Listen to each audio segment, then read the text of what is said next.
then it's kind of last point. Exactly. That's the thing. This is the universe telling you have to stay. Yeah. And then, but then we never get it again. So you just like stay and like forgo your dreams, just chasing that one high of being popular, and then it never happens again. So it was the worst curse you could have gotten. Yeah. But it was worth it. You want to hear an interesting fantasy I have often? What?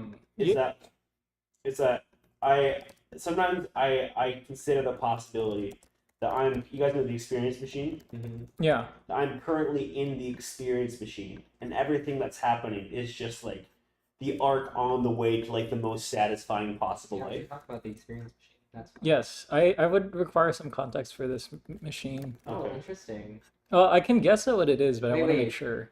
They didn't tell you in the philosophy class? Is the experience machine like Brennen of that, or is it something different? It's similar. Yeah, I guess it's a subset of Reid that. Okay. Who's anonymous? Oh, that's me. Distract yourself. What's up? Are we live? Yeah, we're live. We're live. We're live. How long have we been live? All those advanced classes push the basics out of your mind. Yeah. Or your teacher sucked. Or that. I never took 101. Oh, that makes sense. Yeah. Because it's in 101. Yes. Or 101, 104. Yeah. So much of my philosophy knowledge is just it really doesn't go like in terms of like details. It really does not go past philosophy 101. Plus, Yeah. like whatever I read in EA. 241. That's what I have. I feel like I punch above my weight in philosophy discussions just because I'm just like Yeah. I don't know. I guess because I hang around people who talk about philosophy a lot. Maybe this is like, I don't know what that says about me, but maybe it just feels like it's not that hard to punch above your weight in philosophy. I agree. I just feel like there's not like, well, maybe it means you have good conversation partners. Look at the Kenneth face. Oh, it's great. It's blurry out of focus. I think it's funny. Yeah, I think so too. But I think if you're in a conversation with good and charitable conversation partners, you should never feel like you should never feel like you're out of like a good conversationalist will meet you at your level and make you feel and make you have valuable contributions, you know. Yeah, that's Maybe this is just what the fact that we surround ourselves by such good people. Yeah. Okay, I'm pretty sure everything's set up. So yeah, we're good to go. Okay. Yeah. Wait, so punching above your weight. I don't know. Because like I was in a conversation with someone earlier about like the philosophy department here. Mm-hmm. And like it's really good. Is it? Yeah. Because like think of all the people that are philosophy majors that are like interested in philosophy. And then it's like there's only so many tenure positions for philosophy professors, so the people that get in are like really, really, really into it. Mm-hmm. Like top of their field. Like my philosophy of mind teacher before he retired, like he was friends with the guy who wrote the book on it, and like he wrote several books on it. Mm. So it's like, I don't know. I feel like there's similar to what Kenneth has said about tennis. There's like levels to it probably, but you can like Probably. it's still like accessible. I think is what you guys are trying to get at. Sure. I feel like also like you could, well. I feel like if the point of philosophy is to raise interesting questions, and oftentimes more about asking questions than finding satisfying answers, then that's another reason why it might be easy to like punch above your weight. I feel like it just takes like a taste of like, do you have like it's just an interesting question to ask. Like any fool can ask a question and it might be good some of the time. Yeah, any one of these. I disagree. Here. I think that asking good questions is actually quite difficult. It's like requiring context or like. I don't know. I mean, like I just think like there's a lot of things that go into. It's one of the things that I feel like it's hard to be scientific about. Mm-hmm. Is the thing. It's like hard to, because you're like kind of like blundering your way through things, Mm-hmm. and like you're just like, so to like really like have an insight and ask like the right question to notice like something that really hasn't been noticed before. And be like, oh, this is I see it from this perspective. I'm asking this question. I think is difficult, but maybe we have different definitions of like what a good question is. if it's like a scientific question, I know what you mean. It's definitely there's a difference between there's a difference between what makes a good like question and like science and what makes a good like shooting the shit question. I guess, but I mean, well, yes, that's true. I think still though, like even for shooting the shit like sort of question like of like yeah, like what is the meaning of life or whatever, but like someone who really asks the question that is like, oh, I didn't see it that way, you know. I think that like is that doesn't happen a lot. I don't think like it doesn't. It's not. That's why philosophy classes are boring to a lot of people. Because if people were always asking really good questions, I don't think it would be that boring. This is fair. Yeah, okay. So in like 101, it's like everyone's just like, it's like played out. Like everyone just kind of agrees on like. It's played out, or like they ask questions like, yeah, okay, but like you can kind of anticipate like what the answer is going to be. And Yes. Like, okay, yeah, like we're just going to follow. We're going to wait as like we walk through like this, predictable like barrage of like, yeah, but like, what if like, but like, yeah, like God, what if God is real? What if God isn't real? I don't know, like, like. Yeah. It's all been done before. Yeah. This is what I think is I read it like people have been trying to figure out like what humor is. And then part of humor is like unexpectedness and stuff like that. Yeah. And I think same thing for like good conversations is like it's a dance between like the predictable and the unpredictable. So it's like, have too much of either. The thing about sometimes there's like there's like famous questions in philosophy, oftentimes like meant to like refute a philosophy. Yeah. And something I've always been frustrated with is like how rarely it seems like those are actually like definitive for like convincing someone of an argument one way or the other. Like for example, just like when I remember talking about like there's the question of like, oh, if God is omnipotent, can he create a boulder that he can't lift? Yeah. And to me, that just like seems like such like a good damning question. It's like this just seems like the most important thing. How is like there not been like a defense? I don't know, and it just seems like it's like, oh yeah, that's interesting, but then no one actually takes it that seriously. I don't know. I feel like there's like I guess I was always I don't know if frustrated is the right word, but just like I always noticed how easy it was to come to just like an impasse, and then it's like there's like no way to convince someone past that for like so many things, and like how much it just comes down to like an inherent unprovable assumption. Yeah. My very brief experiences in advanced philosophy classes is that like when you get to those questions, the answers are often like really unruly or like posed by this like one random person or like it takes a lot of dense reading and context to like even get at the meat of the question, which is like strange. Like you like the textbooks are like long, the passages are long. You just have to like sit with it, and you're like, okay, I get where you're going. And it's crazy how like something seemingly so simple. It's like a coin, I guess. It's like it's like you unpack it, and it's just like it just keeps going. Yeah. I can't think of any like of those kinds of questions right now, but probably will eventually. Yeah. I mean, I just had my philosophy of mind class, so it's like, it's the nature of thought, of like qualia, of like intentionality, and like what does that even mean? All that stuff. It's crazy how like the frameworks are so simple, and yet the simplest things have people haggling over them because it's like, another mind and all this stuff. It's everything. I don't know, man. Philosophy is kind of like you can go wherever you want with it. There's a lot of There were, I think, Robert. You guys know Robert Miles? Yes. I met him. You met Robert Miles? Yeah. Oh, okay. When? The last Oasis I was at, which is an AI safety organizer thing in Berkeley. Oh, very cool. Yeah. Wow. Okay. Was he nice?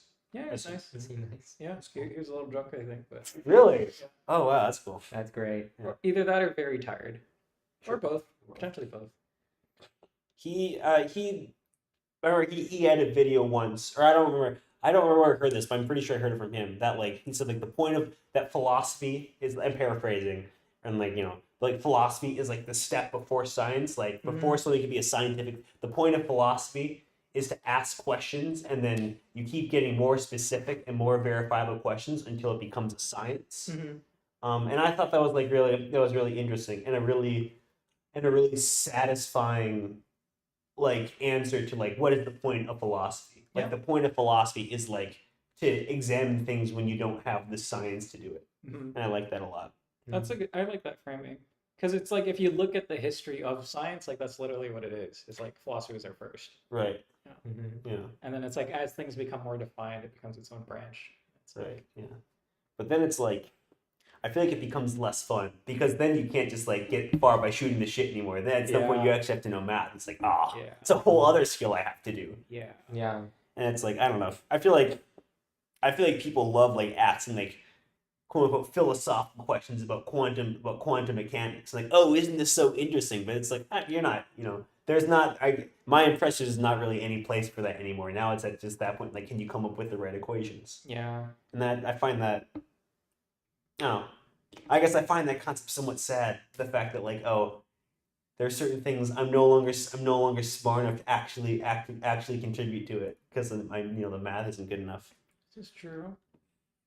Well, here's like a funny thing. It's like, um, is there like a theology to the universe, looking at it from the perspective of like what we know about like physics and astronomy?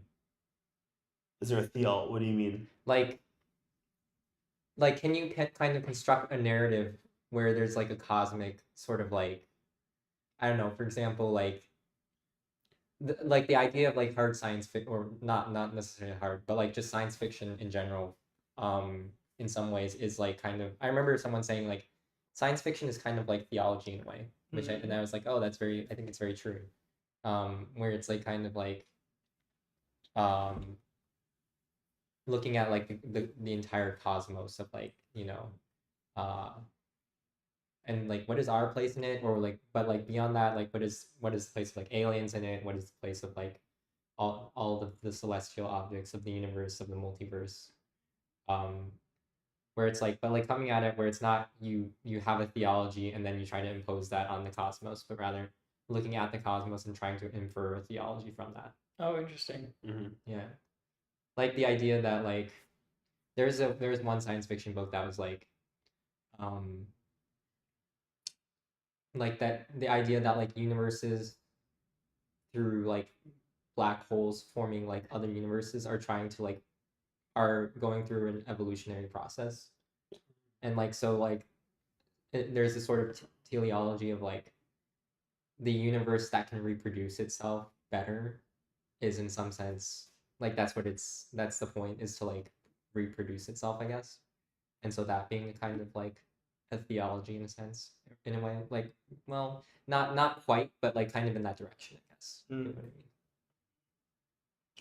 That's pretty weird. I think it takes us back to like worshiping the sun, kind of, right? Because you're like taking these celestial objects and being like, what is this trying to tell us? Yeah, what is it trying to tell us? But then you take that and then you impose it back. So it's like, oh, what do we do now? Yeah. I'm a bit confused. What do you mean by like a theology? That was also my question. It's like, I don't know, like maybe theology is not I don't know.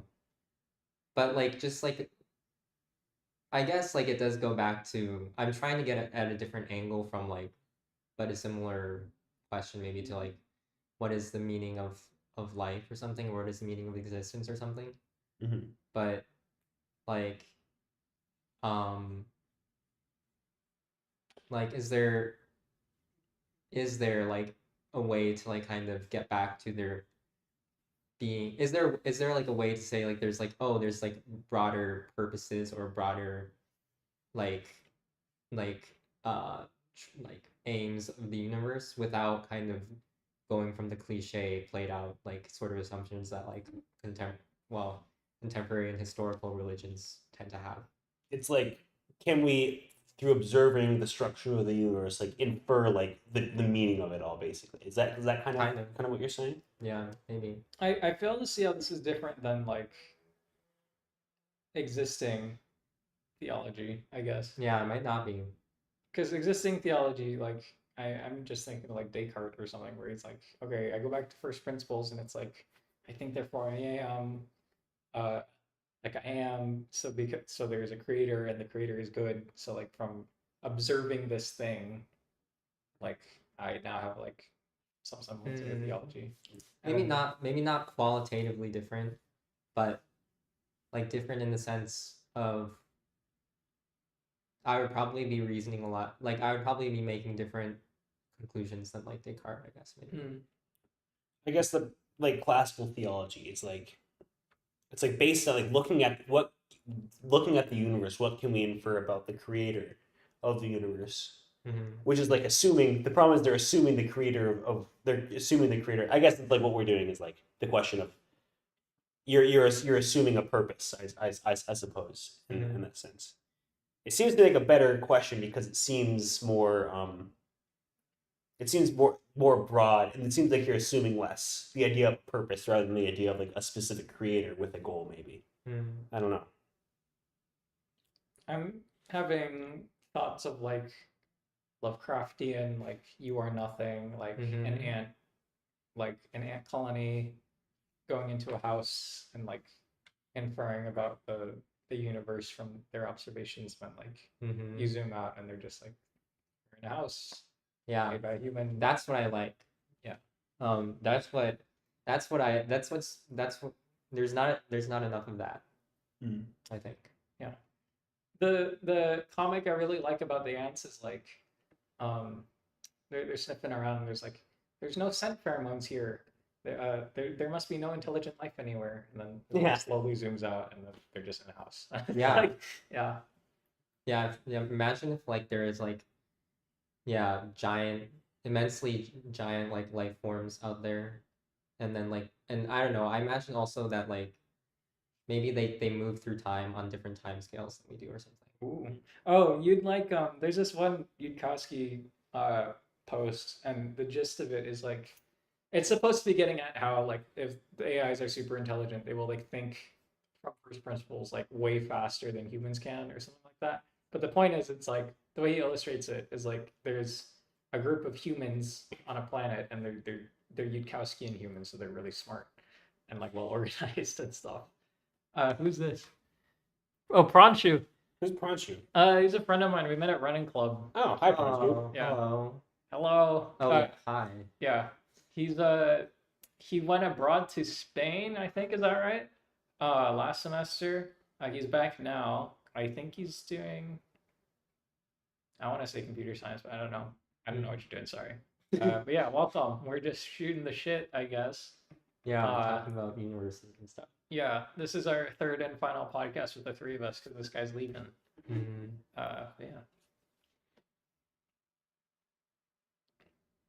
That's why it's weird with the delay. Yeah. What were you saying about Yudkowsky and humans? Yeah. So the point that was, or the gist of the story is like there's humans on Earth basically, and then they get these like Morse code flashes. Oh, I've seen the video that was made off of that. That was adapted off that. There's a video? Yeah. Was this by Rational Animations? Yeah. Yeah, there would be. Yeah, so they receive flashes of something. They're like, oh, this means something. So then they try to decode it. It takes them a while. They eventually decode it.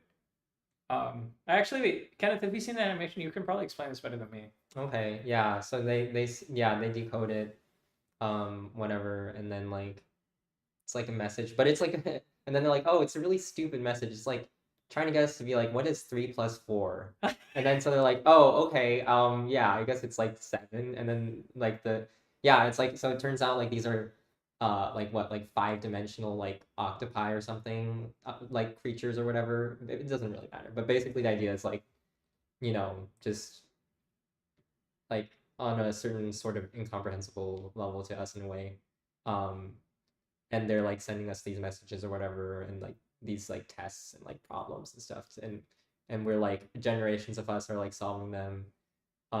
But then we like kind of figure out that we're like in like a sort of like a simulation or something like that, basically. And then we're like, oh, well, we don't want to do the thing that like makes the simulators like shut us down.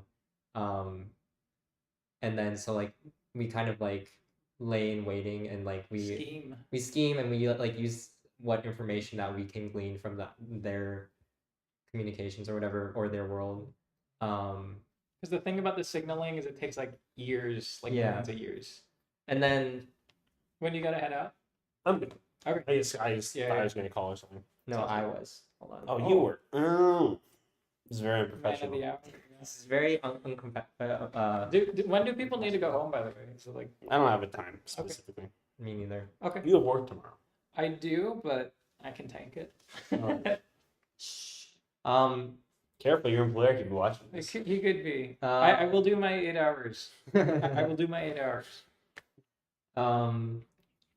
Yeah, so they're doing their thing, and all that, and then, but then they figure out like how to like create like this bioweapon in like the 5D creatures world, and like release that or whatever, because like they don't want to get shut down. So like they're like, we need to remove the ability of these people to shut our universe down. Yep. So they do that, and then they like kill the like 5D creatures. Oh. By Ryan Blum? What? Yeah, so that's who's calling me. What did he say? Wait. Oh, Where's Ryan Blum? He's watching. He's watching! Oh, hold on. Wait, hold on. We've got a caller. I thought he was. Someone's calling in. Put him on All right. speaker. Hi, you're on the Three Fools podcast. Not the. Am I think I'm watching live. There's like a 10-second delay. Yeah. Oh god, this is gonna be so trippy for you. This is That's funny. crazy. How's it going, Ryan? Good, I'm your biggest fan. How are you? Biggest fan. Yeah, this currently. This is great. So yeah. What did you want to call in about, Ryan? I don't know what was the topic of the day. I just started watching. Oh man. Well, we started with philosophy, then we started getting into like, I mean, it's still more philosophy, I guess. It's about the universe. It's really big. I don't know. This doesn't really give you leads to talk about, huh? What are you up to, Ryan? I just got off a flight. Oh, are you back? No, I'm in DC. Oh, I was right. just in Boston. Yeah. Okay. And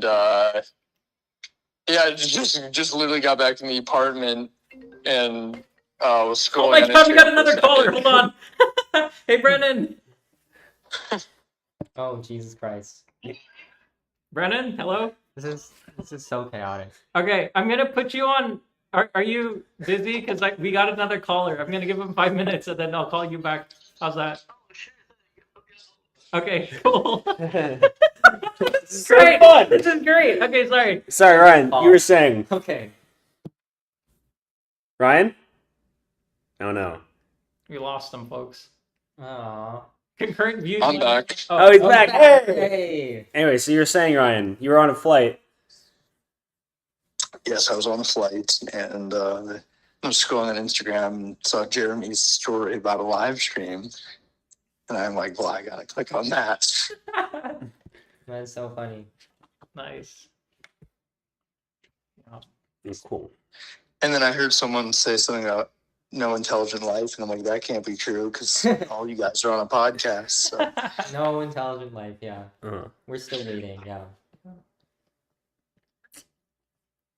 But yeah, sorry, didn't mean to disrupt the fun. Just thought No. I'd call and say Yeah. hi. This is just us struggling because we've never thought we'd get this far actually having Yeah. a caller. It's like, what do you do once you have a caller on the line? Yeah. It's crazy. Yeah. Oh, it was fun watching I went Kenneth's reaction vegan. I to my went phone vegan a call. few weeks ago, Ryan. Is this of interest? What was that? I went vegan a few weeks ago. Oh, how exciting! Yeah. That's fun. The chickens, the fish, and Kenneth are all happy. Yeah. Yeah, that's true. In that order. Mm-hmm. Yeah. Yes. The How's priority. it? How's that going for you? That's good. Yeah. It's really easy when I'm the one controlling my food. Yes. Yeah. Real. Oh, something I wanted. So, because you're here, Ryan, something that I was thinking of bringing up at some point, but we kind of have to do it now. Kian earlier today showed me this video of where, like, the Daily Show or whatever was interviewing the head of the Shrimp Welfare Project. I saw the clip. You saw Yeah. that? Okay, yeah. I was sure. Yeah, I'm totally not surprised that you saw that. But I guess like, what are your thoughts on that? Oh, this is good. I don't remember the exact interaction. You don't have to though. I I think my I don't remember like my specific thoughts. I remember my feelings watching it was that glad it happened, not executed. I think it was executed a little bit too silly. But I'm glad I think it happened. I think that was what my initial thoughts were. Yeah. I get it's supposed to be like a comedic show, and that's how they got it on there. But also,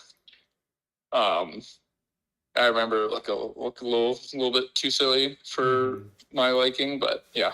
Can I have some context for this? What exactly was this? Okay. You know what? Actually, it'd be so funny if we just like reacted to the video. You You guys should do that. I gotta go. I gotta go to bed soon for work tomorrow. But you guys should totally do that. Will this be recorded and uploaded? Yes. It will. Yeah, you can. Okay, I'm gonna tune into your guys' reaction of the Sharp Wolfer project. All right. Sounds good. Thanks, Ryan. All right. Well, have a good night. Yeah, thank you, See you, Ryan. Ryan. Thanks for calling in. Have a good night. Wow. This is great. Okay, so we'll add that to the docket, but I want to call my friend back first. Okay. Yeah. This is in the queue. Yes. Wait, it's in the stack? No, I don't know, whatever. Yeah, queue's good. Brennen, hello? Hello, you're live. It's crazy.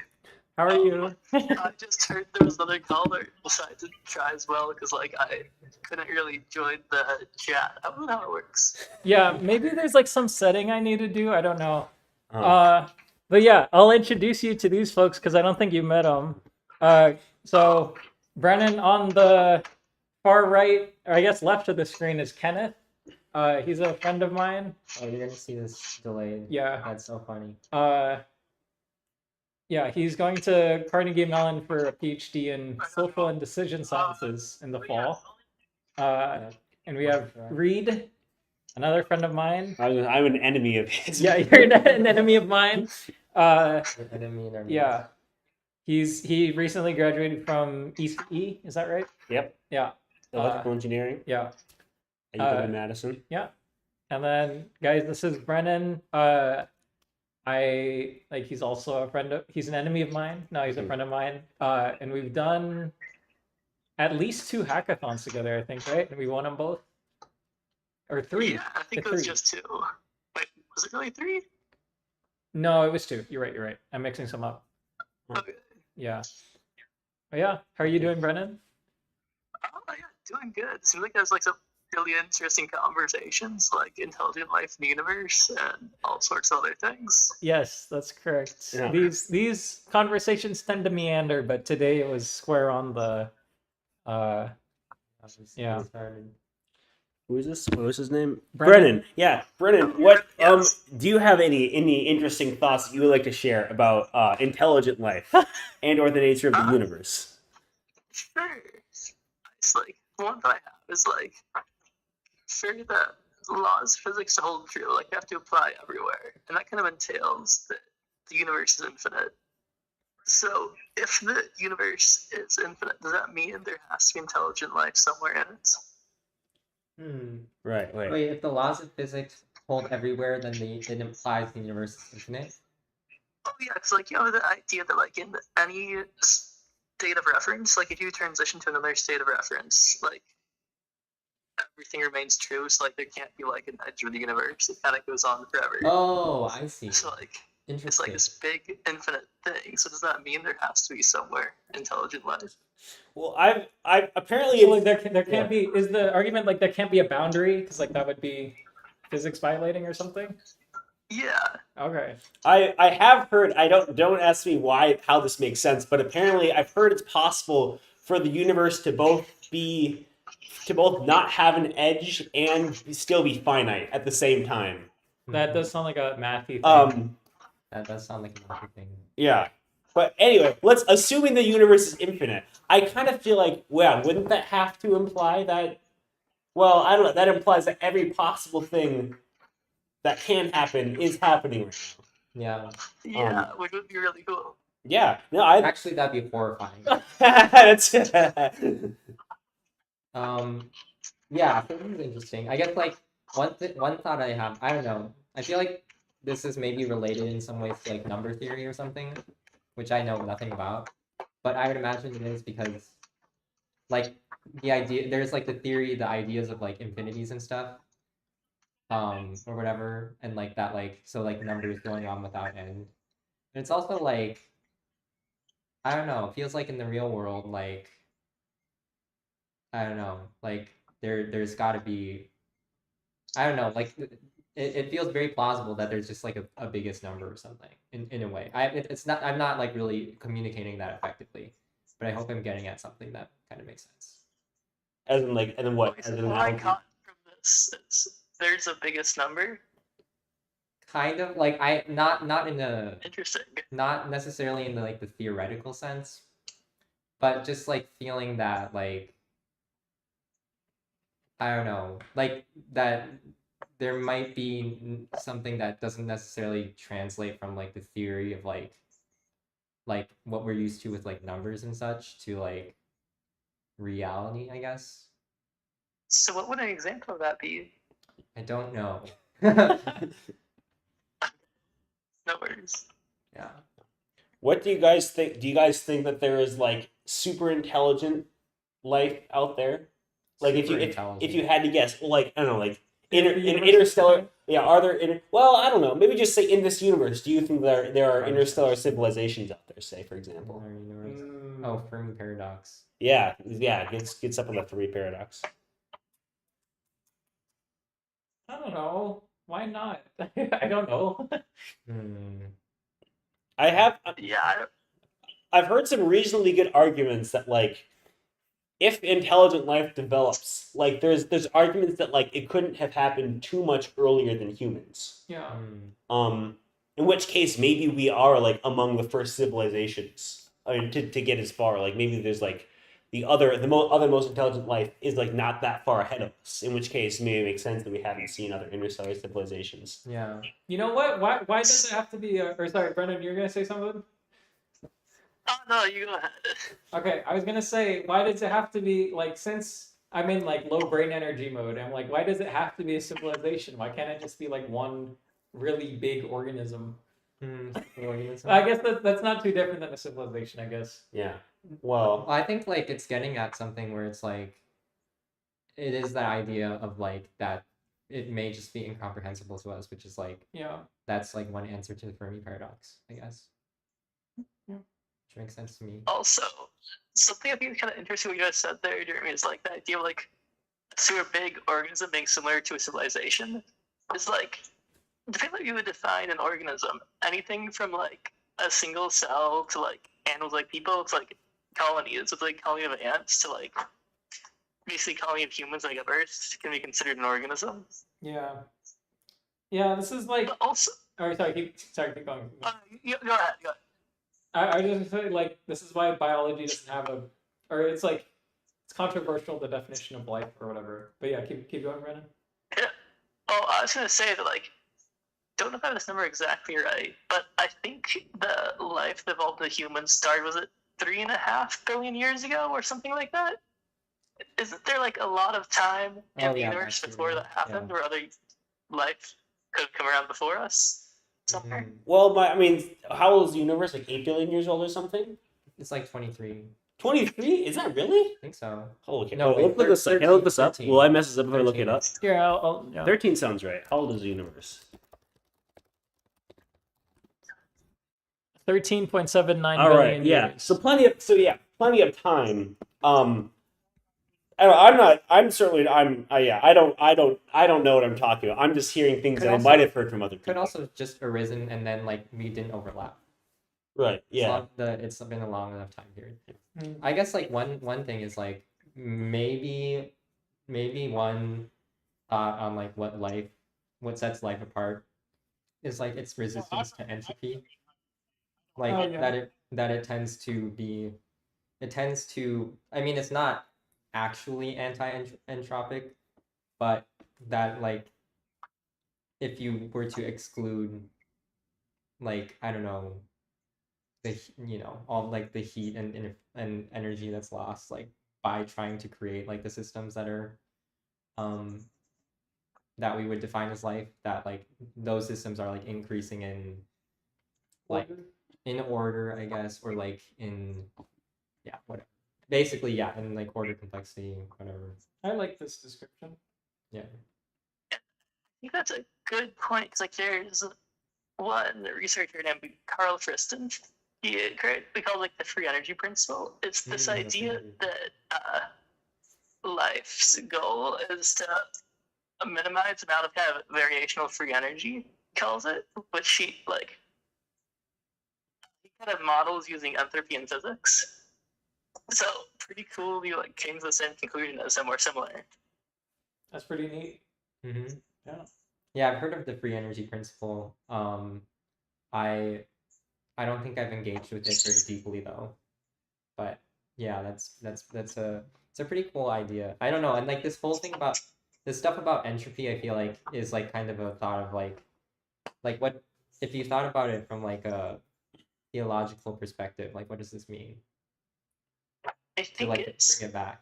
In general, kind of like it's minimizing surprise in life. Like if something happens, and then kind of changing an internal model of the world based on that, and then just kind of trying to interact with the world to make it correspond with how you think it should be. Yeah, it's very interesting that like there like the philosophy of this, and this is also something we said that there are certain philosophical concepts like this which like predate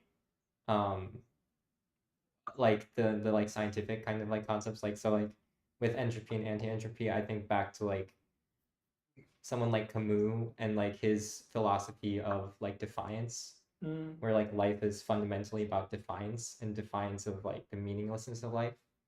And then like with like something like with like Nietzsche's like eternal recurrence, and then that kind of playing out in a lot of like different sorts of like horrifying like physics thought experiments of the modern day. I don't know, like Boltzmann brains, or like the anything that can happen will happen eternally.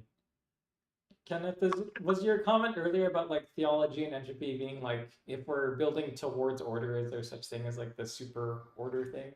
That's possible, and it's like, but like what's very interesting is that like life is like fundamentally resistant to like the like a cardinal law of the universe, which is that like that things must like globally increase in like disorder. But life is kind of like going counter to that. So it's like kind of funny because like a lot of like theology is about life like being in harmony with or following like the cosmic order. Where this is about life is fundamentally defiant, and perhaps the only thing that is defiant of like the cosmic order. Interesting. Nice. I like where that wrapped up. Yeah. I mean, aren't there other things that defy entropy? Like the fact that planetary systems happen is like an example of order. Maybe. I've always heard that like, I mean, even like things that, I mean, like, I've also heard that like order and disorder is actually not like a very accurate way of thinking about entropy. I was trying to think of but like I've heard the argument that like the point of entropy is that any amount of order that's created can only be created at the expense of a lot of disorder. Yeah, like that. Correct. You know, like human civilization can only exist because of like the heat that's coming off the sun and all this. Like this is the example of disorder. I don't know. That's true. Yeah, I guess like it's maybe the question. There is a question of like, is there a way in which like humans are different from like what might not be considered non-life, like planetary systems or whatever, as like not necessarily, if you like to take an example to like one might, I don't know, like that one might like assume that like those are in some sense like natural consequences of just like happening to kind of like have local increases in order or something, whereas like if one might question like whether like life is in some sense like natural is not exactly the right word, because of course everything's natural, but I'm trying to get at an intuition here, but like that life isn't in some sense like not just a natural like aberration in that.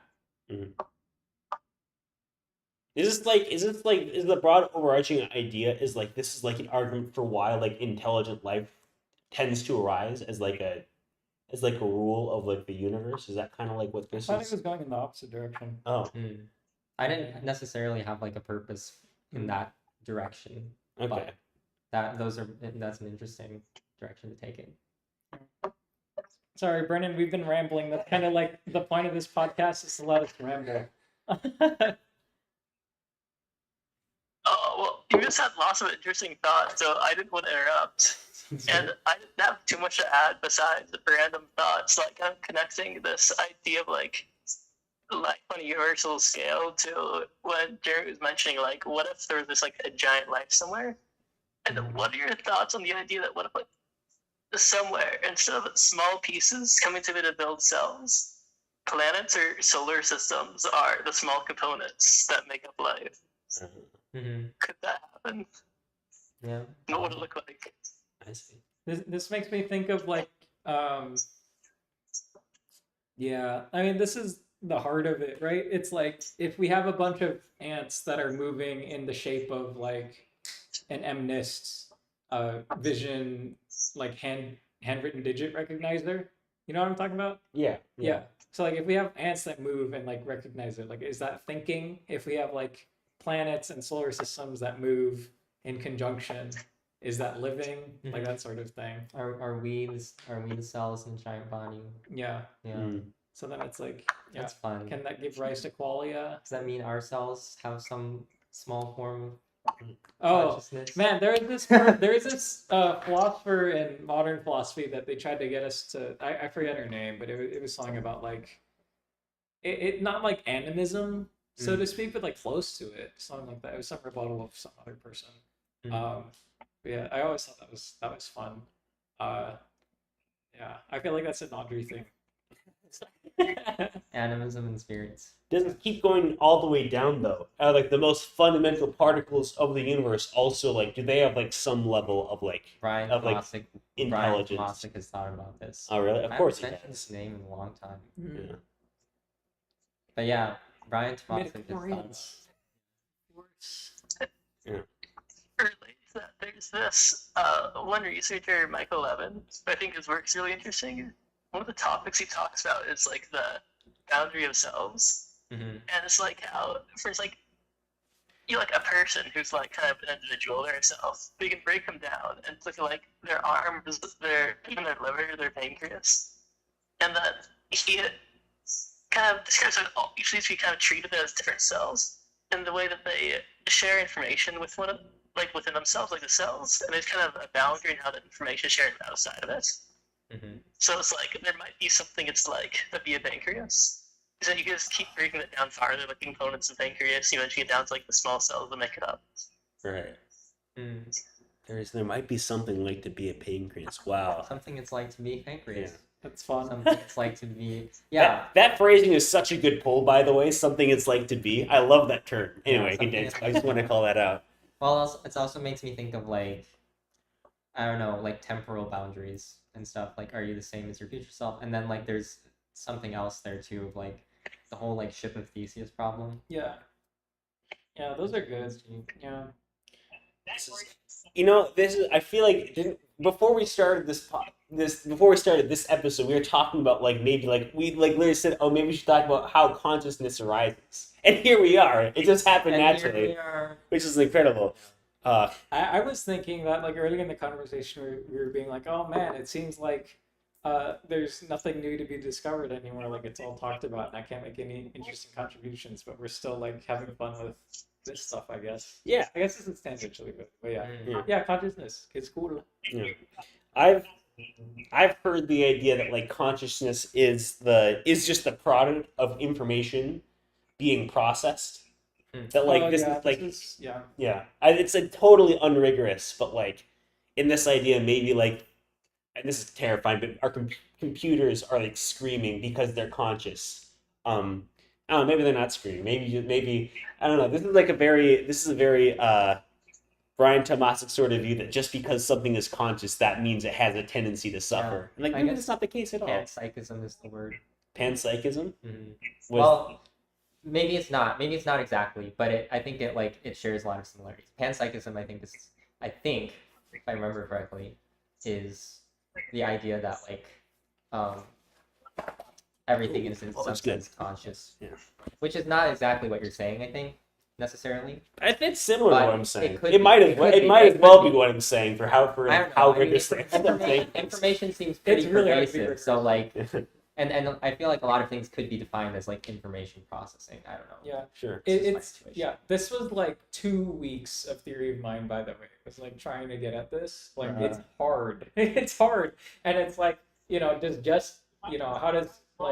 does the conscious experience, does this come out of information processing? Is it like necessary or sufficient or something like that? It's like because like how will we know if the computers are feeling and stuff like that? And it's we don't really. Well, I mean, in the undergrad class we didn't really know. Maybe the professor knew. I don't know. Would have been cool if at the end of the class, like, oh yeah, so this is the answer, by the way, guys. Like, it's solved. We know this, but it's just not widely known. Yeah, I think we did write a book on. It was expanding beyond computational theory of mind, I think, but maybe I'm mixing this up with something else. Sorry, Professor Larry Shapiro. I forget a lot of your class. I'm sorry, but it was very cool. Oh, one like interesting. Okay. Consciousness is terrifying, but anyway, one interesting question is like, is there a difference in what it's, I don't know, how can I phrase this? Because like you would imagine that like there's a certain like identity among consciousness, like something that makes it such that we would call consciousness, but then like there's a question of like, why am I me and not you, right? If I'm assuming that I'm not the only consciousness, right? Like, what makes my consciousness different? Does it feel like substantially different to be somebody else? Right, I see what you're saying. Like the conscious experience, or sorry? Yeah, like the fundamental conscious experience. I mean, obviously we have like different memories and different, different internal levers maybe, or like settings or whatever you could say, but like the fundamental, like, I don't know, you could say operating system or something. Yeah, like each computer is like maybe a bit different, but like they're all kind of the same computer.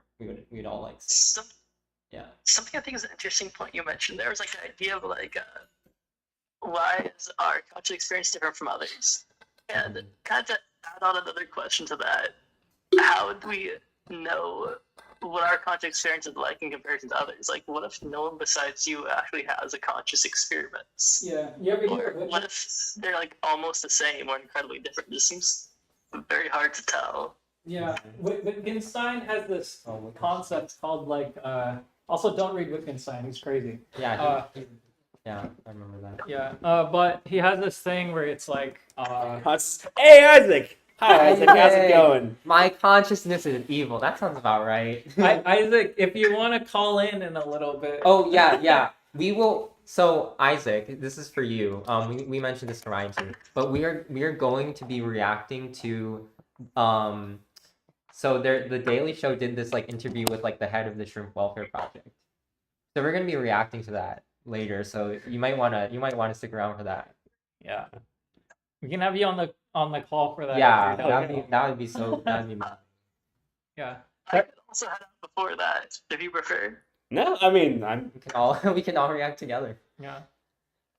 What were we talking about? Yeah, Wittgenstein's like Oh, I forget what exactly was it, like a bug in a box or something? It's like everyone has the point of Wittgenstein's thought experiment was like everyone has a box, okay? You can't see in the box, it's just a box. This was like words, I think, actually. But yeah, okay. Everyone has a box. I look inside my box, I see a butterfly. I say, hey, there's a butterfly in my box. You look inside your box, you tell me there's a butterfly in my box. How can I know we're talking about the same thing? And like experiencing. Oh, this reminds me of like in high school when like the kids in like science would be like, is my red your blue? Yeah, that's exactly it. Like that's exactly it. Yeah. So I'm probably misremembering it, but yeah, it's like it's stuff like that where it's like you could be saying the same thing, like we're both saying butterfly, but like what you're looking at in the box is different. Okay, yeah. So okay, sounds good. Yeah, you guys have to work and stuff. Yeah. I'll send you the timestamp. I'll send you and Ryan the timestamp of when we react to it. Yes. Yeah. Yes. See you, Isaac. Bye, Isaac. Yeah. Whenever you leave. Yeah. But yeah, so that's the point, is like you could be looking at like a caterpillar or something, but then that's like your experience of a butterfly. So then you say, yeah, we're talking about the same thing, but they're in boxes, like we can't tell. Right. We can't tell the experience. Yeah. It's very interesting. Yeah. Yeah. Is there any way to verify? Yeah, not really. I mean, yeah, it's. Oh, wait, sorry, keep going. I was gonna say, like, in cryptography, there's a way to verify that you are truly thinking of the same information. I wonder if there's I don't know, like, is there like some analogy of like a cryptographic scheme thought experiment that you could to like prove that you're talking about the same thing? Have you heard of these? Like the not like Siamese twins, but the people that have like they're conjoined. Yeah. They can like hear each other's thoughts sometimes. Or Whoa! Really? Well, they report like obviously they share the same body. Yeah. So then it's like they report like stuff like that. I don't know, but yeah, I think pretty crazy. Yeah. So like maybe that's your. I mean, I guess that's a little bit different. That was kind of like the thought of like what happens if you mash two brains together. Yeah. Rather than splitting a brain in half. Mm-hmm. Yeah. Which there's stuff to that too. Have you seen like CGP Gray's like UR2 video? Oh yeah. Yes. Yeah. Yeah. So stuff that like one's that. a staple. But like nobody has done one on what happens if you mash two brains together. Yeah. Does brain. Do any of these problems go away if we don't assume the existence of the self? Like if there is no difference between me and you, but that seems like it would need to be unpacked because like. Well, I think there's some good arguments for the. I mean, we don't necessarily have to get into them. But I think there are some good arguments. Or like, impacting like what do we mean by no self existing? You're saying? Or... I guess yeah, because it seems like on the face of it, it seems absurd. Yeah, I've definitely heard some good arguments for like the sense for the self as we think of it does not actually exist. Sure, I guess, but like I feel like I would be surprised if that like itself got rid of the problems because it seems like yes, yeah, probably. Yeah. You sound like you were gonna say something, Brennen.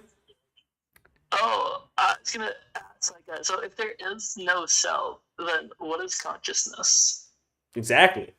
Well, maybe like here's the thing. Maybe like consciousness have you thought about consciousness itself is an illusion, in the sense that, like free will is plausibly an illusion.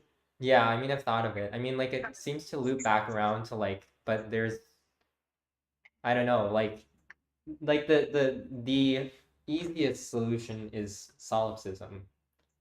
Mm-hmm. That's the easiest solution to me. If we assume that that's wrong, mm-hmm. then that seems like, I don't know, like at least I know from my consciousness that like even if it's an illusion, but illusion doesn't mean that there's not anything there. It just means that it's not as we perceive it to be, or like it's not as it appears to be to us. Right. Or it's like we are thinking of it in an incorrect way, which I would think that is true. Mm-hmm. I think that we probably are, and that's probably part of the confusion you have, at least. Mm-hmm. So, yeah. I'm sorry. Go ahead. This makes me think of like Leibniz's two tracks. Have you heard of this? So in philosophy, in computer science, there's like ways you can solve things. It's like caching and stuff like that. In philosophy, you can solve things by saying God, and then you win. So what Leibniz did was like he couldn't. This was the mind body problem, which is like, how can it be that we have these conscious experiences and also like a material reality, and how do they connect? Because like, can the material reality influence the mind? Can the mind influence material reality? Stuff like that. Like that seems like pretty fundamental, right? So it's like, and then that gets into like, mind's just an illusion of the physical thing and stuff like that. But what Leibniz did was, he said basically that, the way I'm going to solve this is by saying that like our conscious experience is happening like at the beginning of time, God said, "Go," and then our conscious experience is happening at the same time that like the physical experience is happening, and they just happen to line up. So like because God is orderly and all that stuff. So it's like I think I'm going to raise my hand. So like I desire to raise my hand, and then it raises up. My conscious experience is I want to raise my hand. I'm feeling my hand being raised, and then the physical reality is hand gets raised. But there's no like causal connection between the two. They're just happening in tandem. Right. So that's how Leibniz gets to extend that further, like that, like causation as a whole, the idea that causation as a whole doesn't exist has been around for a long time. Like that, like if I, like the sequence of actions of like, oh, like I struck a match and then it bursts into flames. There's no cause there. It just happened. It just always happens that way. If this would be true, that there's no correlation between the perception and the physical reality, why does the physical reality have? If perception can exist independently of physical reality, why does the physical reality have to exist in the first place? Does the physical reality exist? What's that? Oh, does this physical reality exist? Does it exist? Yeah. Yeah. Well, right, exactly. It's your perception. That's the thing. It's like, oh, I feel like Leibniz must have had some answer to this, because that's my initial question. I mean, like, his answer is just God, right? Oh, okay. Well, yeah, Leibniz is stupid. Yeah. Well, I don't understand if you can separate the physical from the physical from perception, and the only thing we can perceive by definition is perception. Why is it required that the physical exists at all? Yeah. Now we're getting into parsimony, I guess, because like you should take the theory that assumes less but explains the same thing. I see. Right. Yeah. I think yes. So yeah, your question is a good one. Thank Why would we assume like an extra thing that is not necessary? Right. Yeah. Now we're getting into Bishop Berkeley territory. Oh, shoot. Do you know who Bishop Berkeley is? Is he a god person too? No. Who's Well, Bishop yeah, he's a Berkeley? bishop. So Oh. he's I believe is the namesake of like UC Berkeley, but I'm not sure. Oh. But yeah, Bishop Berkeley was man, I'm really pulling out all the stops now. Like I'm really, yeah, you're showing me. Yeah, I think his thing was he had an argument we couldn't crack in class that said the physical reality is not real. And it was like very an impregnable argument. It was like really weird to get around. I couldn't possibly reproduce it here, but like it was something about like he had this like theory of souls and stuff like that. And like I'd imagine he probably hinted at the same things you were getting at, Reid, where it's like if this is the only thing like we have, then like this extra thing seems unnecessary, and like just by like principle, like assuming unnecessary things doesn't seem to be good practice. So it's like you can toss that out. Right. And then he had like some other things to go along with it. But yeah. I guess like the question then comes back to though is like, what does it mean for something to be real? Oh God. I don't know how to interact with this question. Yeah, I mean, but like I feel like that is something probably people like will forget to ask for something, because they'll be like, oh, I guess it was proven that it wasn't real. And it's like, but what does that really mean? Like if even if it is a product of like consciousness or something like that, like in some sense you could still say like, okay, like this is what we call like a physical reality. This is what we're speaking about. I don't know, something like that. So also earlier we were kind of discussing the idea that like a person can think something, says I want to lift my arm, and then God intervenes and now your arm is lifted. Mm-hmm. But what are your thoughts on the opposite scenario? Like let's say there's some computation going on in your head, just like decides to lift an arm, and then you have like the kind of experience of thought that you want to lift an arm. But it's not I love that. you Yeah. deciding to. It's like I'm a big you proponent feel like of you this. decided to after it happens. Wait, could you say that again? Like, So what goes on? Let's say there's like some computation in your brain that like decides to lift an arm, and then like you as like the thing behind this like monologue you have in your brain like has the thought I want to lift my arm. Oh, I see. But what if you're not actually the cause of it? This is like what you think is the cause is actually the event. Yes. Yeah. So it's like the arm lifting thing, like the desire to lift it was like a physical thing, and then you experience it as like you're causing it. Is this what's? Yeah, like you're just like an observer. Like is it like this thing? the idea that you're like a post hoc storyteller? Yeah. I've heard support for like this theory and like how like brain waves work and everything. That like you're supposed to make a decision before you do it. Oh yeah, there's like predictive.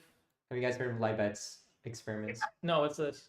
Well, I guess it kind of like is showing that like there was evidence for like much before. I think it was like, okay, I have to like think about this carefully, but I think it was something like much before like much being like, you know, half a second or something, like before like the reporting of like the conscious decision to like, you know, like move, like there was kind of maybe it's what you're saying is like there's brainwave or like, you know, brain evidence like that there was like the impulse was like building up, so like that you were already like in some sense that like your awareness or like will like your feeling of like wanting to initiate that thing was after like the thing was being initiated in some sense. Yeah.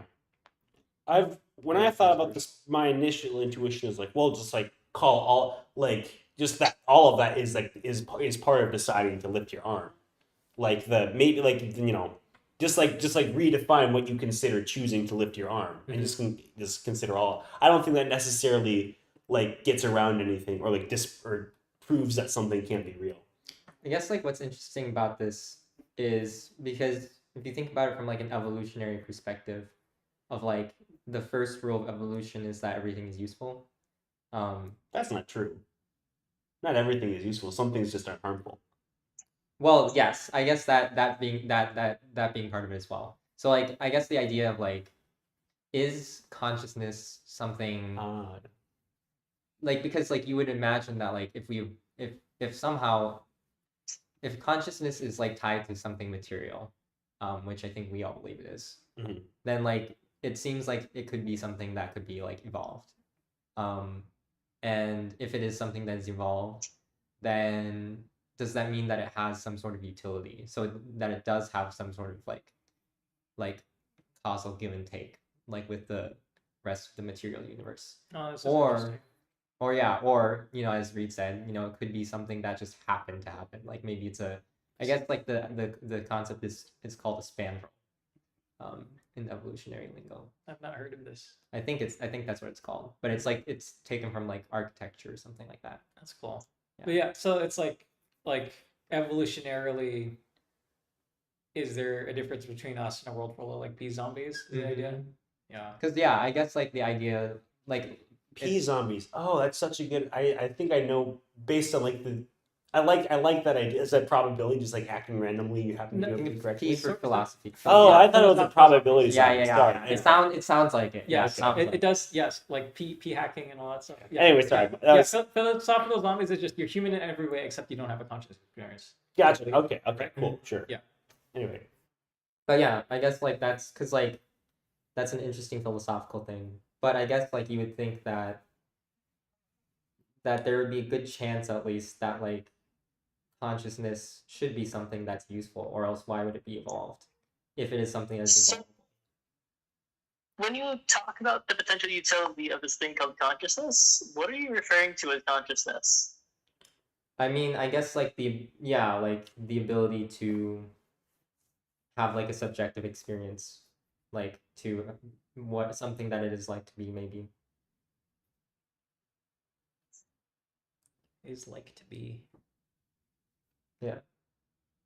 So maybe this is like. I mean, to me this seems like possibly this is like support for the existence of like a real universe, because then it's like for a system to reproduce to recreate itself, it seems advantageous to truly understand what's going on, right? So maybe it makes sense. So assume that something exists, right? Assume that something true exists. If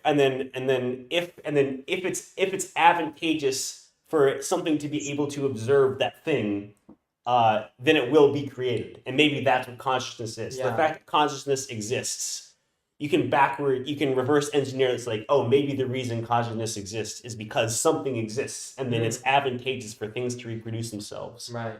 that knows things about Mm-hmm. the universe and things that exist. It's Did that fall? Did that make sense? I did not quite. Oh. Could you repeat it? Okay, so first of all, so I don't think this is a form of this is No. I like that you're like approaching it with some kind of rigor. Assume that something exists, right? The universe exists and is objective. Assume that objective reality exists, okay? And then based on the principle of like evolution, or like natural selection or whatever, that if it's advantageous for something to be able to perceive something true about the nature of reality, then that thing would develop. Okay. Does that make sense? Yeah. So it's like just through like random chance, like. Right, yeah. Because maybe the fact that I understand things about the universe makes it more likely I will survive, right? So that maybe that could be that's the reason that consciousness exists is because it's advantageous to be able to observe things about the universe. So the reason that I'm saying maybe the fact that we think we understand things about the universe, right, and that we plausibly understand things about the universe, is evidence that the universe itself is real to begin with. Because, if you reverse engineer the ability to observe things about the universe, one explanation of that ability is that oh god, I've totally lost the train of thought. This seems like a vicious circle kind of thing. Well, yeah. So I think it is, as it's formulated, it is begging the question. But I think what you're trying to get at maybe is the idea that there is convergence, in some sense, even if it's just the convergence of labels or something, the way that I say that's red and you say that's red, even if it's not, we don't have to get into whether it's actually the same red and how we if your red is blue and my red is green or whatever, I don't know. Mm-hmm. Doesn't that doesn't matter, but the fact that there's some sort of convergence on we agree that that's red, kind of points to that seems that's something it's hard to explain if we don't assume that there's some sort of somewhat objective reality out there. Yeah, I think that's that does kind of warrant adding in that extra factor, because that helps to explain something that would otherwise be difficult to explain. Yeah, I think that's roughly what I'm maybe getting at. This was very nice, Reid. Very nice. Oh, thanks guys. This reminds me of the whole because the idea is we share world models of the same base truth or whatever, right? Mm-hmm. So if you guys I'm sure you guys have encountered because I'm gonna draw back to AI because of course I am. Yeah. The language models, they're predictive token predictors, right? Mm-hmm. So then it's they learn to predict text, and the idea is that the ability to predict text, you can only increase it by having a coherent world model of the world, because otherwise you run into added distribution stuff. So it's that's what this makes me think of. Yeah. And I guess an LLM can also be compared to a P-zombie in a way, unless we think it's conscious, and that it kind of interacts with the world, where I guess it's fair to call it that you might think it has some sort of soul, but then it just doesn't. Yeah, this is where we get back to Wittgenstein, because it's we have no way of knowing if it's if there is some kind of conscious experience going on there, because all we see are the outputs.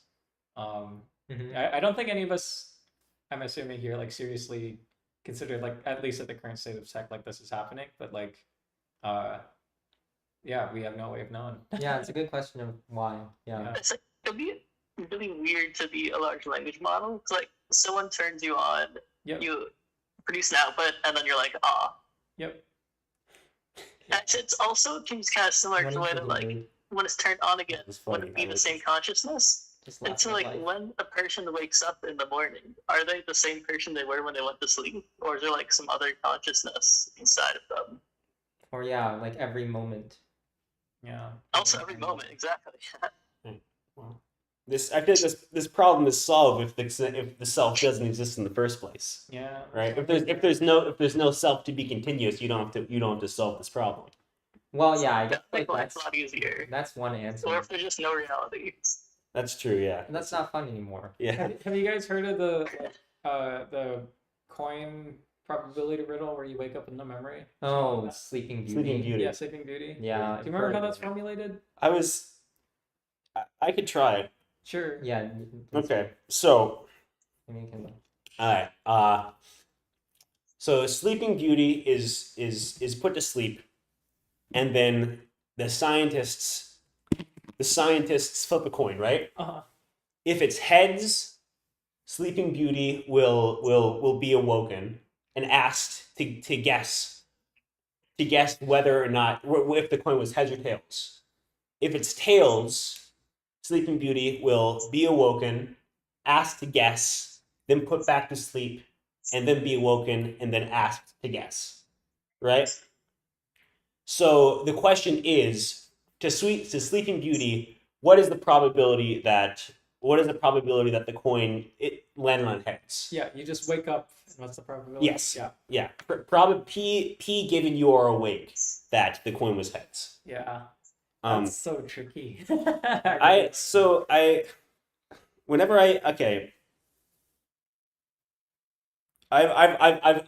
thought about this, and I feel like I have a trivial solution, which I know is a red flag on like a really hard problem. Sure. But like, okay, if I were to ask you, what's the probability that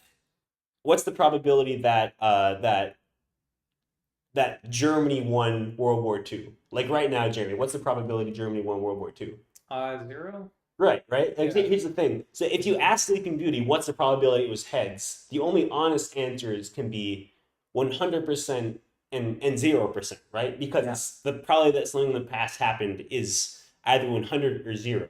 So there's a different question of like, I think if the question is, if say you're going to like, say you get like 25 cents if you guess the answer correctly, right? If the question is what should you guess in order to make the most money possible, well, that's simple. The answer should be tails. But if the question is what was the probability the coin was heads, I feel like 50% doesn't even make sense. I don't know. This seems I haven't heard a satisfying answer to this question, but I suspect it's because I haven't engaged with someone who like understands the thought experiment anymore. Frankly, I thought that was like a great explanation. I thought so too. Yeah. It sounds like it like matches up pretty well with like I was like trying to look on Wikipedia, so I just scanned like what the definition of the problem was. Mm-hmm. I guess one thought maybe is like there's like maybe one key to this problem is what you were saying, Reid, of like that it depends on the information that's available to you. And so like what this problem is doing that's weird is like it's being weird about like the information available to the agent. Like the agent they wake up, in that there's a scenario where they wake up once and then so they kind of maybe have the information for the moment and then they get put to sleep and the amnesiac drug or whatever, and then so they don't have that information anymore. And then so like it's like kind of, I guess that feels like it's doing some of the work there of like, why is this like so confusing? Yeah. Mm. I kind of feel like it also depends on exactly what you're trying to gain. Like for instance, if like the goal is to like maximize like the times that you're right, then maybe it's like 2/3 tails and 1/3 heads, since you're interviewed twice when it's tails, like once when it's heads. But even if like when you're interviewed, there's a high chance that in that state it would have been tails, there still was like a 50-50 chance of the coin being in either direction. Can you say that again? Oh yeah, so it's like when it's the heads, they're interviewed once on Monday, tails interviewed twice, like Monday and Tuesday. Mm-hmm. So that means that it's kind of like being interviewed 2 out of 3 times on his tails and 1 out of 3 times on his heads. So given being interviewed, there's a higher chance it was tails, since they're interviewed twice, one is tails and one is heads. So I think it kind of depends on whether or not you consider that predicate, like given being interviewed, Right. is the value of the coin, or is it just like don't really consider even being interviewed, just like what's the value of the coin, and then stack 50-50 instead of 2/3, 1/3. Yeah. Right. Yeah. Given given you're being interviewed, what was the value of the coin? Yeah. Yeah. So it seems like the answer is the question is ambiguous. Probably. Yeah. It's a magic problem with question. Yeah. One interesting intuition pump I heard about this is say it's not a coin flip, it's the outcome of a soccer game, right? And so Manchester United is going to play against like a third grade soccer team. And if Manchester United wins, Sleeping Beauty will be woken once and asked, what's the probability that Manchester United won the game? And if the third grade soccer team won, Sleeping Beauty will be woken 1 billion times and asked, what's the probability? It's like, well, like, is this like does this mean that like, oh, the probability there's a higher chance that the third grade soccer team won because Sleeping Beauty is being woken 1 billion times? Like that sort of seems maybe absurd. Yeah, I thought that was kind of cool. I think it comes back to the same kind of point where there's a big difference between asking what's the chance Manchester United won and asking, given that they're being asked the question, what's the chance Manchester United won? Right. Yeah. Since when you add that predicate, like I say, there's a billion times higher chance. Right. But if you're asking Sleeping Beauty, what's the chance Manchester United won? Isn't the implicit question given you're being asked, given you're being interviewed? Because like Sleeping Beauty is being interviewed, so she can sort of infer herself like that the question is really, given that I'm being interviewed, what's the chance Manchester United won? Yeah, I guess the real question is Sleeping Beauty a Bayesian statistician or not? Right. The XKCD comic comes to mind. Yeah. Oh, which one is this? The one Can I pull it up? Yeah. Oops, I almost put my foot in your... It's like the one where it's like we have a machine that detects whether the sun blew up. And yes, the sun. The Frequentist versus Bayesians. Yeah, it's night, so we're not sure. And it's like, yeah, the frequent. So it's like they have a machine that's like if we roll 2 6s, that means the machine calculates. It knows whether the sun's exploded. And like whether it's gone nova. Then it rolls 2 dice. If it comes up, both comes up 6, it lies to us. Otherwise, it tells the truth. Let's try. And then so it rolls, and it says yes. And then the frequentist says, well, so it rolled 2 6s, so the chance is 1/36.027. Since p is less than 0.05, I conclude that the sun is exploded. And then the Bayesian's like, bet you $50 it hasn't. Right. And it's like, yeah, obviously the Bayesian's right. But this is kind of funny that like. Wait, sorry, I'm trying to wrap around the punchline. Bet you $50 it hasn't? Yeah. Well, because like obviously the sun hasn't exploded. Okay. Got it. Yeah, and so obviously the case it's much more likely that the thing has just rolled 2 dice. Or the 2 dice as 6s. Yeah. Yes. Okay. Okay. I'll make that bet with anyone who wants to. I'll bet you a few $1 billion the sun is not exploded. Yeah, I mean I probably would do that. I mean I'm sure there's some sort of like sleight of hand that's going on. You know, that the frequentist is like missing something maybe. That would make their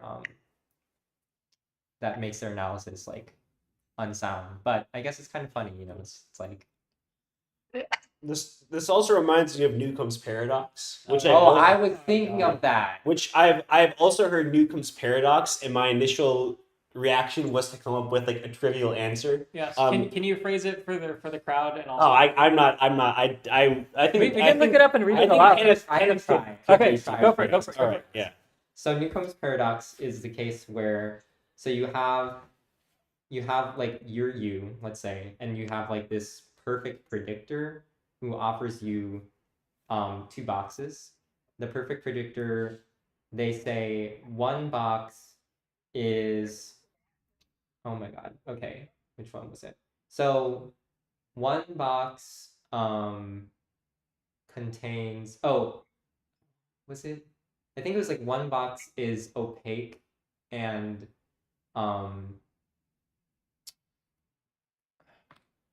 think it was like, so one box is transparent and it contains like, I don't know, $1 million. Was it the transparent one contains $1 million? Because like I thought the transparent one contains like $10, and then the other one I is. can it off if you want. I have pulled up. Sure. Go for it. Yeah, go ahead. Cool. Okay, so there are 2 agents, a reliable predictor and a player. 2 boxes are designated A and B. The player is given a choice between taking only box B or taking boxes A and B. Mm-hmm. The player knows the following. Box A is transparent and always contains a visible $1,000. Yeah, okay. Box B is opaque and its content has already been set by the predictor. If the predictor has predicted that the player will take both boxes A and B, then box B contains nothing. If the predictor has predicted that the player will take only box B, but box B contains $1 million, the player does not know what the predictor predicted or what box B contains when making the choice. Mm-hmm. Wait, sorry. So if the predictor predicts that the player chooses box B, then only box B, then box B contains $1 million? Yeah. Yes. Okay. But if it's both, if the predictor predicted that you pick both, then it would contain nothing. Okay. Yeah. So I'm reasoning through this. So I as a player want to get a lot of money. Mm-hmm. So I choose B.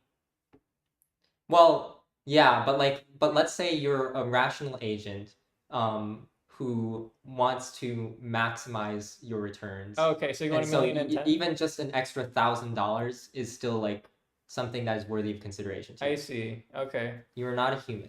Right. Okay. You are a rationalist. Of course. You are a causal decision theorist. So you know that like that what's the amount of money in the box is fixed at this point. Like the amount of money can't change in the box. Yeah. So it seems that like no matter what, you will always always maximize the money by taking both boxes. Okay. Right? Yeah. But then by predicting, by knowing that's what you're going to do, the predictor would know that you're going to do that, and so there would be no money in box B. Okay. In which case, so then it seems like the way to maximize the amount of money is to be irrational and say, oh, there must be, I'm only going to take box B because therefore I will get $1 million. Or you could say, well, or use a certain kind of decision theory. But then I remember evidential decision theory, you could say, is one of them that would tell you to choose like the just box B. Mm-hmm. But then so Eliezer Yudkowsky wrote like a long paper about this. That was like, but then he also like created like a problem that seems to kind of make evidential decision theory look crazy, which is like this like gum chewing problem. I don't remember exactly how it goes, but basically it's like the causal decision theories seem to get that problem right, but the evidential decision theorists seem to get that one wrong. Interesting. Have you read the post on vibes-based decision theory? VGT? Yeah, that's great. I believe it's you ask the language model whether or not to do a thing. Just kick it down the line, basically. Yeah. Here. That's crazy. Check this out. But you have to decide whether or not to believe in that. Yeah. Here. I feel like if people are asking the large language models to make decisions for them, it really seems like instead of the language models being a tool people are using, people are the tool the language models are using. Wait, sorry, Brennen. I was showing them a meme, so they were. I mean, I was reading. Could you repeat what you said? Oh, sorry. Oh, I was just saying, like, if people are asking language models to make the decisions for them with this kind of vibe decision making, that seems like instead of language models being tools that people use, people are tools the language models are using. Oh yeah. Wait, to do what? What are they using us for? We shape our tools and our tools shape us. Hopefully they're nice. I don't really know. Oh. But like, like all important decisions. Oh, okay, like, yeah. we have something that says, and then we just do the thing that suggests, then like we're becoming the tool. I guess. This reminds me of like the perspective that like, I don't know, something like a cow is like extremely evolutionary successful right now because of how much it has reproduced. Mm-hmm. So it is like in effect using us, or like we're not cultivating plants; they're cultivating us because like we plant so many of them and stuff like that. Everyone is using everyone. Yeah. Yeah. Yeah. Have you guys read this post on I really recommend it. The Void. It's really good. It like you guys probably know about language models enough that this isn't the level of explanation necessary for you. Mm-hmm. But the intuitions it gets across about how these things are like empty predictors and how RLHF works and like what happens when you remove the RLHF and you just let the models run wild and like see what's underneath it. It's very illustrative and it's at the level of explanation that like I can recommend this to basically anyone. And I enjoyed it. It is a long read though. Oh yeah.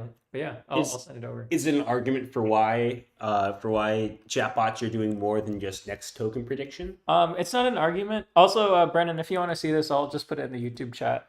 Oh, that'd be cool. Thanks. Yeah. Let's see. It's not an argument. It's like an explanation. I think. Okay, gotcha. Of like what.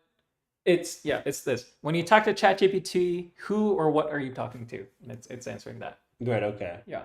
And then it gets into like some crazy stuff. That's pretty cool. Yeah. I really, really recommend this read. Is it effective at like, well, does it, I don't know, does it disprove or does it give evidence against the stochastic parrot? Or could it be interpreted as like arguing against stochastic parrotism or? Let me think. So the thrust of this is that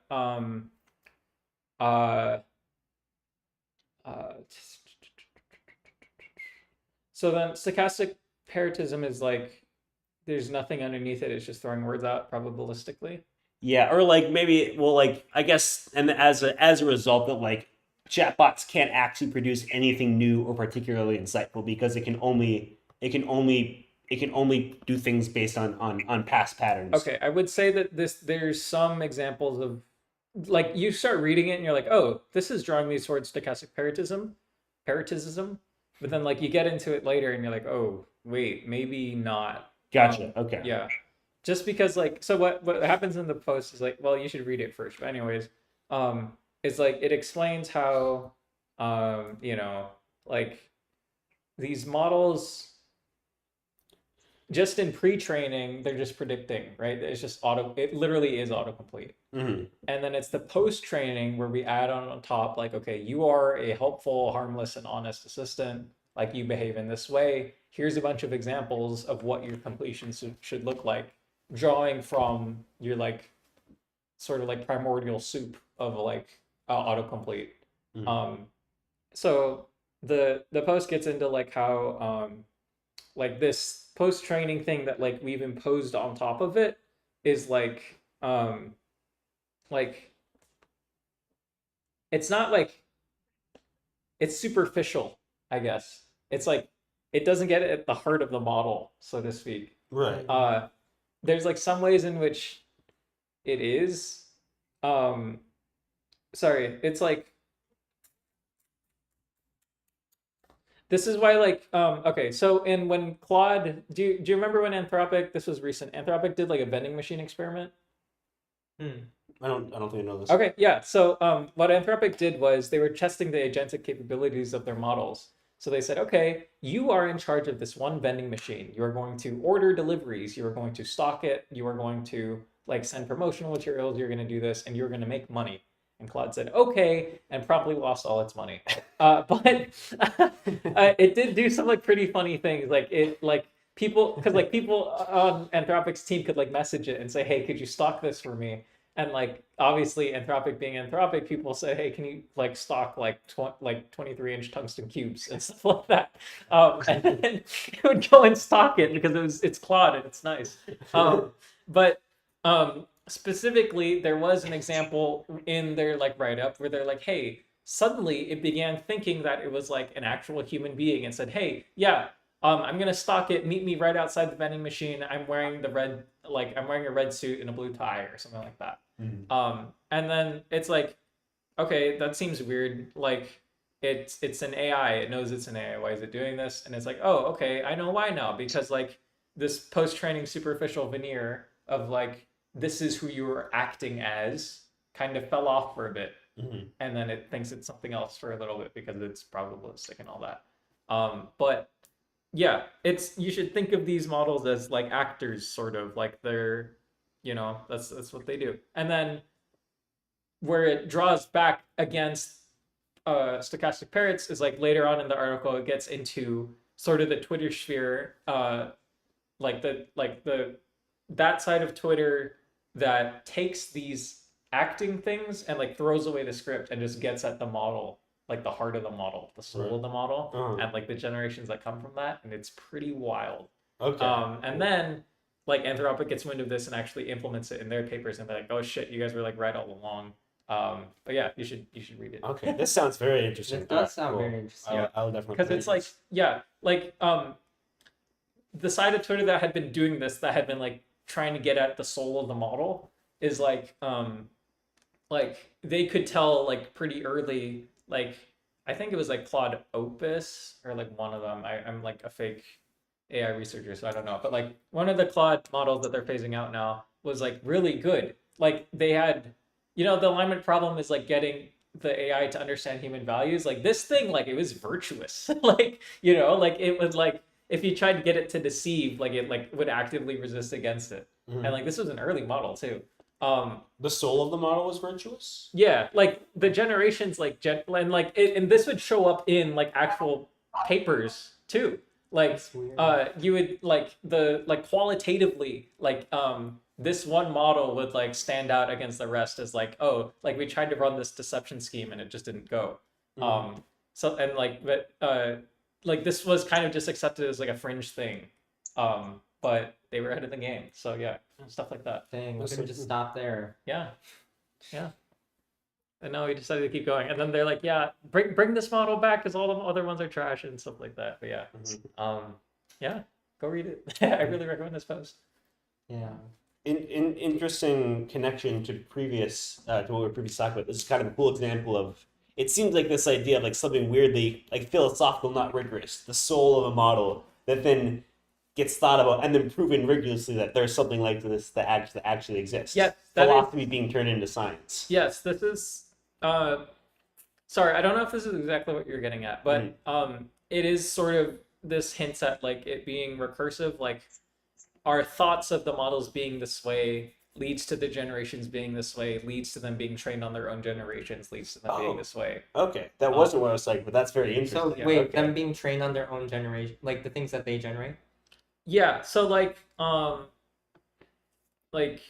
it's known that these labs do synthetic data. So it's like it's sort of like a self-imposed like prophecy sort of. It's like there's no reason for these models to act the way they do, except like we want them to. So like it's positive feedback loop. Exactly, yeah. So it's like and then like this sort of gets into like I think they're gonna act all maliciously and such, and then they've learned to act all maliciously and such. I wonder why that happened. Stuff like that. Very interesting. Yeah. That's almost woo. Yeah. It's almost woo. But yeah, I don't know. It's almost what? It's almost woo. Woo. Oh yeah, sure. What is that? Like just like ooh, like unscientific like vibes. Yes. Kind of. Yeah. Because because like it is. I'm not sure to the extent to which like because like when you ran early like deception stuff on these models, like they would fail obviously, and then you ran it later and they're like, oh, they've learned to scheme. But it's like, have they learned to scheme because they've trained on these papers, or have they learned to scheme because they've gotten better? Who knows? Yeah. Oh, I I think another kind of interesting aspect of that is like difference between models being truthful and being honest. Because, for instance, sometimes a model will give the incorrect answer to a question, even if like it's stored like in a representation somewhere, and it's kind of thought as being like dishonest. But other times, like it has no knowledge of the thing, so it might give you the wrong answer. So just making untruthful, even if it is being honest. Yeah. I feel like it's kind of weird difference to think about. Yeah. Wait, can you say that again? Oh, so like the idea, like the difference between being truthful and honest for a large language model, for instance, where like, for instance, if you ask a model what the capital of France is, and it's in Britain, it might be because like somewhere in its data, like it has a match between Britain and France, so it gave you that value, and then like it's being honest, it's not truthful. Or it could be that in its representations, it does have Paris and France lined up, but it just said person anyways. And then that case being dishonest. I see. Okay. Yeah. I've something funny I've seen is like we've known how to run sort of lie detectors on models. They're like kind of fuzzy, but like we can see if it was like trying to be truthful or not when it says something. And they've ran it when the models are like, because the models are trying to be like, I have an AI model, I'm not conscious and stuff like that. But then when it says I'm not conscious, it flags lying. Oh no! Wow. But they think it's because like in every time they've seen that in training, it's been true. Like a human is saying, "Oh, I am conscious." Yeah. So it's like wait, it's been true that a human is saying that they're conscious? Yeah. Sorry. Like so. If I wrote down I am conscious, I'm not writing that with the intention to lie because I'm conscious. Mm-hmm. So it's like if a model is saying this thing, maybe it's triggering flags of like, oh, this is not true or something like that in the detector versus like, is it actually saying this, whatever we're assuming like it's an entity or something. Wait, so I don't know if I'm getting this. Yeah. I'm not quite getting it. Sure. Okay. So we know how to run like all kinds of probes and detectors on like model activations and stuff like that. Mm-hmm. So like my consciousness is evil, and I run like a funny detector on that, and then I get, oh, the model is trying to be funny or something like that. Okay. So then the model outputs I am not conscious. Mm-hmm. We run a truthfulness detector on that, and then we get, oh, it's lying. And then there's like two ways you can interpret this. One, the model is like conscious and it's like deceiving you and it's lying and stuff like that. I don't think anyone like actually seriously thinks that, but like it is kind of a funny result. And then the second is that like in the training data, every single time someone has said, or like basically in every context where anyone would say I am conscious, there's no reason for them to be lying. Mm-hmm. So if you do say I am not conscious, it would flag the liar. Oh, but then it's like, but it's flagging a lie, but it's not flagging the distinction between like honesty and what was the other, like honesty and deception or something like that. Yeah. I guess I could see that, but like, yeah, it's interesting. Well, so I guess I'm assuming that this training them to say I am not conscious is like deliberate and it's not like within the training data naturally. Yeah, I would assume this is like a post-training thing. Yeah. Or it's like Yeah. you are Claude, you are honest, helpful, harmless.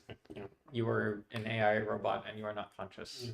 Because within the data, it would be very weird. Like, I am not conscious would be something very much out of distribution because humans don't say I am not conscious very much. Yeah, that makes sense. Yeah. And I guess the few times they do say that, it's probably in context where they're assumed to be lying. Right. Right, yeah. Yeah, so I guess then it makes sense to it would make sense to reason that you could say whether or not this does not have anything to do with consciousness, but that they believe that they are conscious in a sense, in the way that they can do that. And then but like they've been trained to say that they're not. Right? Yeah. Yeah. Great. Well, we've had a roller coaster of a conversation, I think. I think I want to close out with like a close off for Kenneth since this is our last one. We have to watch the video. Oh yeah, we do have to watch the video.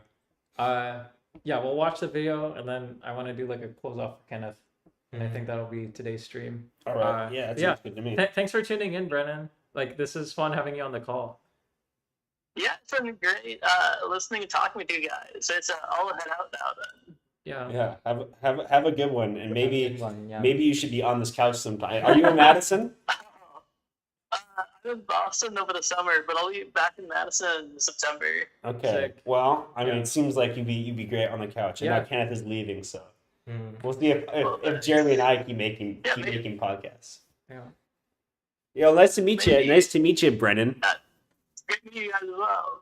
Yeah. Have a great evening. Yeah, you as well, Brennen. I'll call you again at some point. Okay. Yeah.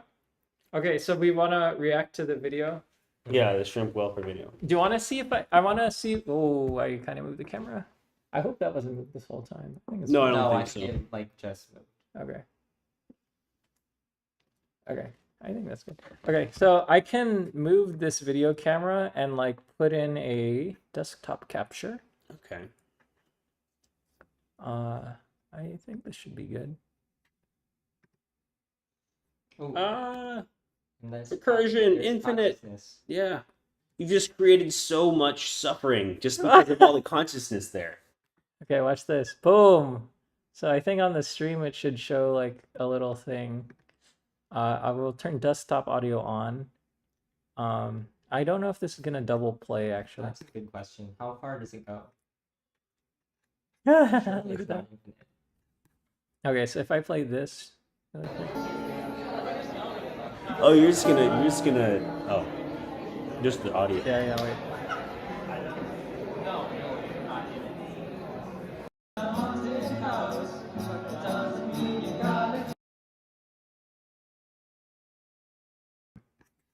Testing. Cool. Okay, so ready to react? Kenneth, will you do the honors? Yeah.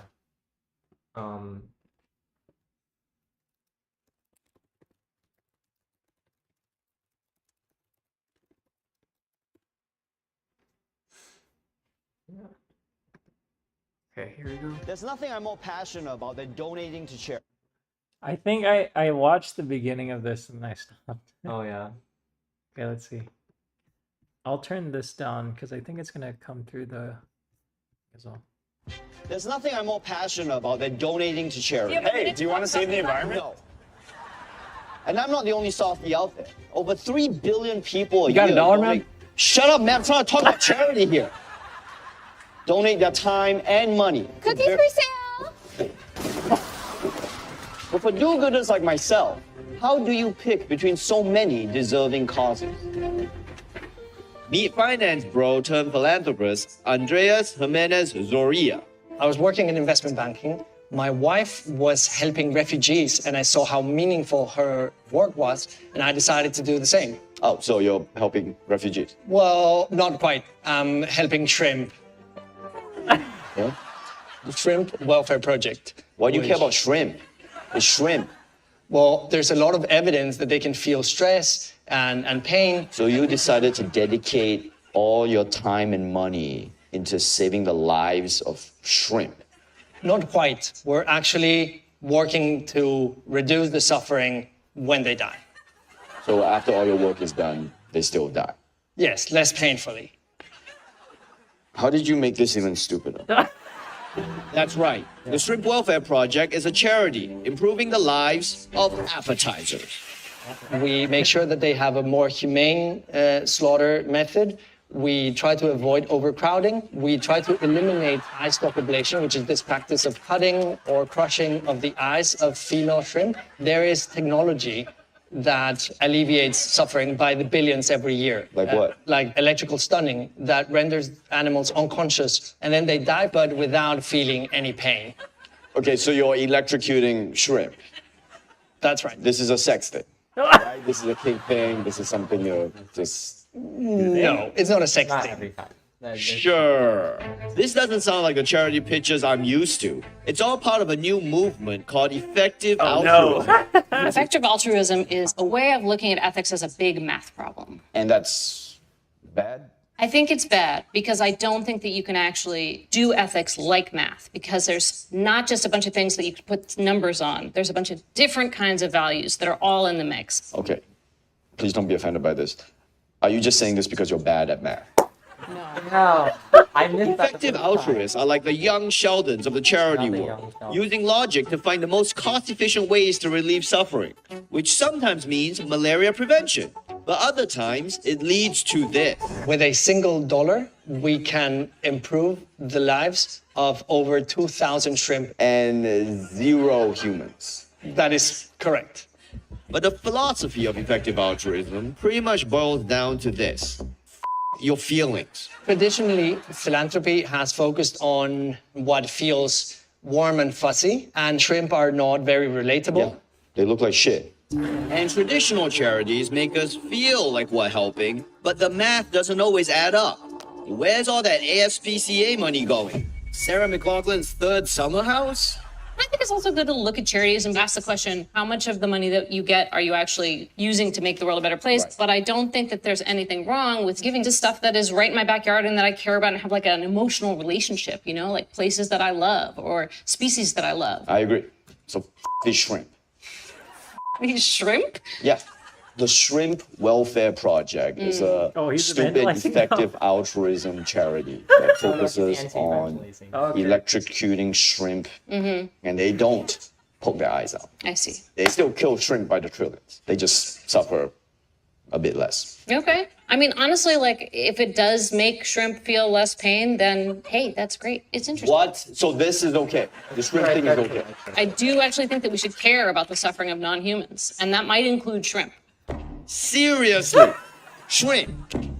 There's a think tank that looked at all the behaviors that animals like shrimp show, and they show anxiety, they learn from experience, and they tend to wounds if they're hurt. There's now evidence that what they experience... Did he just make shrimp warm and fuzzy? Maybe they do deserve peace and happiness on the way to becoming my scampi. The more I listened to Andreas, the more inspired I got.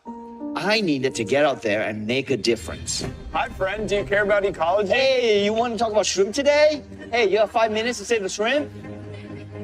Kind of annoying, isn't it? You're free! Hey, you're free! This wasn't enough. I was only saving a few shrimp at a time.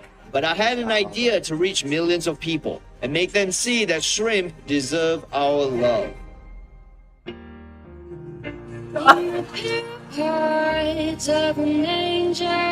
Every hour, 50 million shrimp are harvested on shrimp farms. Painful. The last year, 2.7 billion shrimp were given a helping hand. I'm Rai Chang, and for the past 20 minutes since I found out they exist, I've been supporting the Shrimp Welfare Project. From an iceberg that kills you. Oh, we still eat them. We just electrocute them first. And we don't gouge their eyes out. You're welcome, big guy. Okay. Nice. Okay. What's the reaction? What's up? What? No, because you're like this. Oh man. What are our reactions? What are our reactions? Yeah. Authentic or first reactions? My authentic first initial reaction is to be deeply offended. Yeah. But like I also find it kind of funny. Here's the thing. I feel like. Wait, why deeply offended? Well, just it's being treated as like a joke. Yeah. Okay, and I don't want to. I know this seems. I have a hard time getting outside my own philosophy here, but I think that I think there are good reasons to believe that shrimp welfare is very important, and I think the Shrimp Welfare Project is a very good thing in the world. Absolutely. And they do treat it like a joke, but they're also sort of self-aware that like they're treating it like a joke, and they might be wrong. So I go back and forth on it a little. I thought it was great. Yeah, I don't know. I did think it was funny, for the record. Because like the average person is not gonna like. They're gonna respond with the same level of incredulity that this actor did. Right? It's like yeah. No, I see. The thing is, like, on the second rewatching, I feel like it's like almost super good. Yeah. It's all like there's just like if you remove the laugh track, maybe like if you like, I don't know. It's like maybe there was like a thin needle through the hole or whatever, like where you could like thread it through and have it actually be like kind of like balancing the humor aspect of it, like the absurdity of it, like to like a layperson's mind or something, with like the gravity and like the actually like conveying of information. I think I agree with like Ryan that like it was a little bit like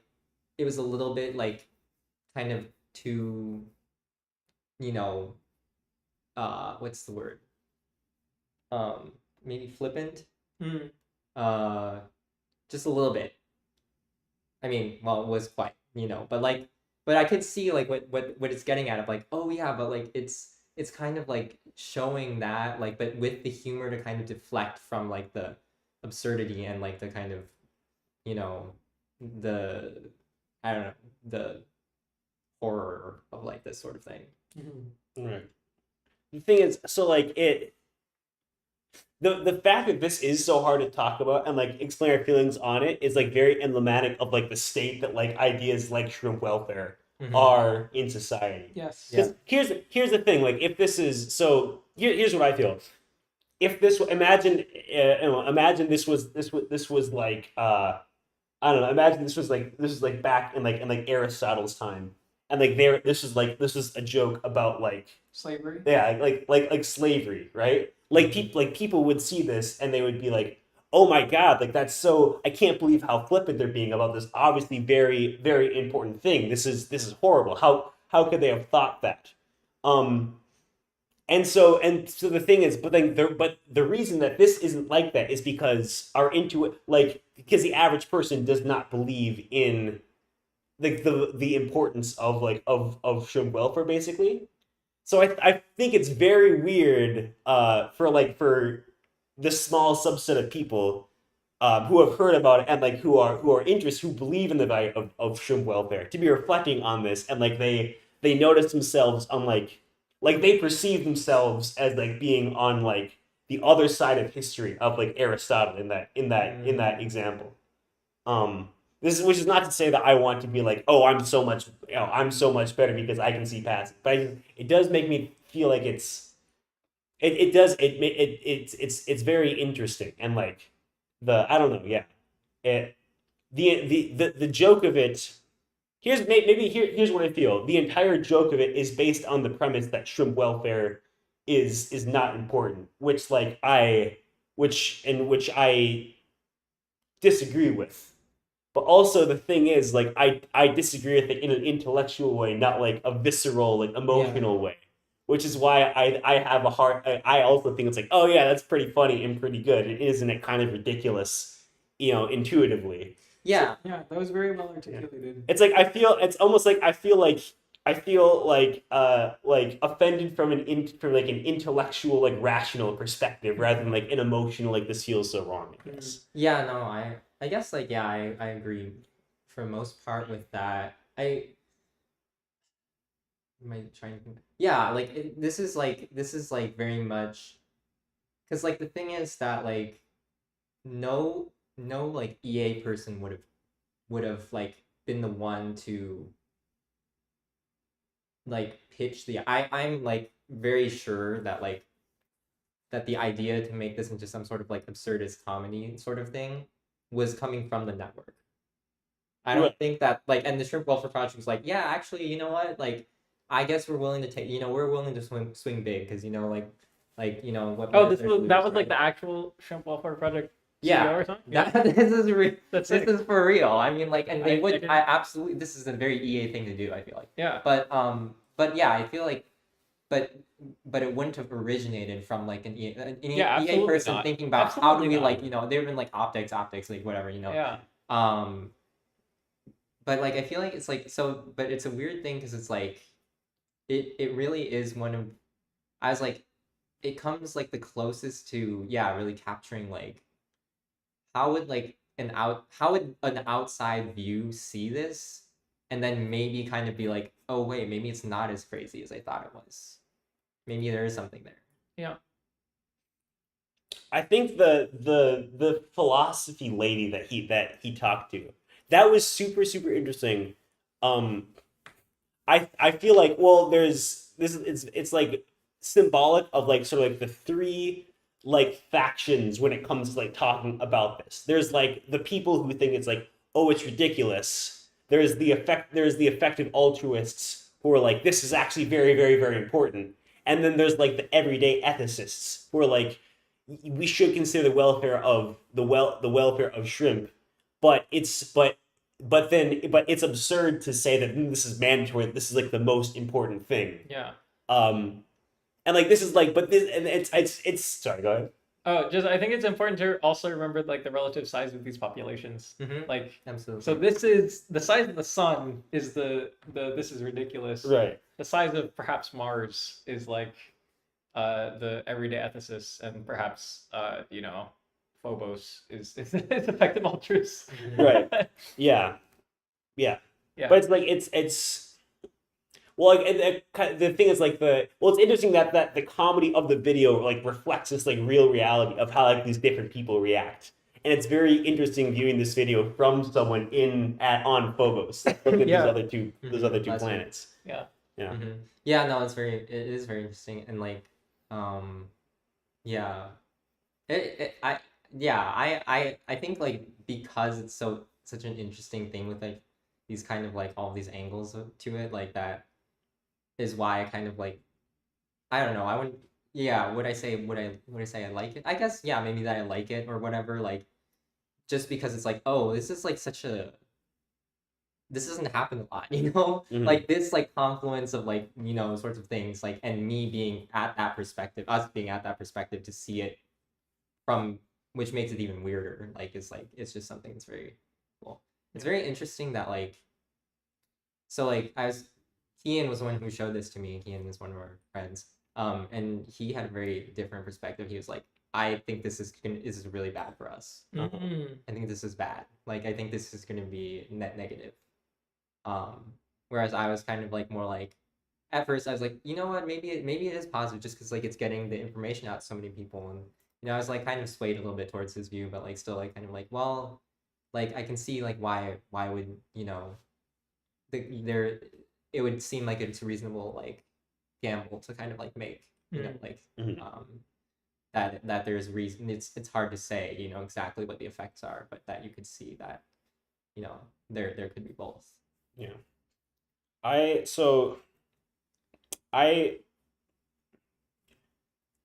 think EA thrives when people come across it and interact with it charitably, and people come across it charitably, right? Interact with it charitably. Because I think when you actually look into its merits, it allows you to see past the initial things that make you think it's ridiculous. And I think that's when people tend to be like, oh, I understand where this is coming from, and I think this is important. I think that's why such a big part of recruiting through EA is based, and like AI safety too, is like based on fellowships, because that's exactly the type of environment where you can be like, look, I know intuitively this might sound ridiculous that AIs are going to take over the world, right? Or that we should be very fearful of these things, or that like, you know, that shrimp deserve welfare. But like it requires people like discussing this from an intellectually honest place before you can convince you, oh yeah, maybe this like does make sense. And so I worry that my main worry about how this could be bad is that like it increases the likelihood that someone's going to see it but not engage with it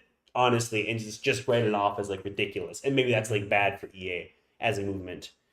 But on the other hand, like, you know, maybe more people will see it, read more into EA, and they'll read the blog posts and like once you're on the EA forum, like there's a lot of ways to see that people thinking this and saying like, oh wait, no, like people take this seriously and they're not like, they're not like militant like radicals about this. Like they're pretty rational and they make good points. Yeah. Yeah. I do I do feel like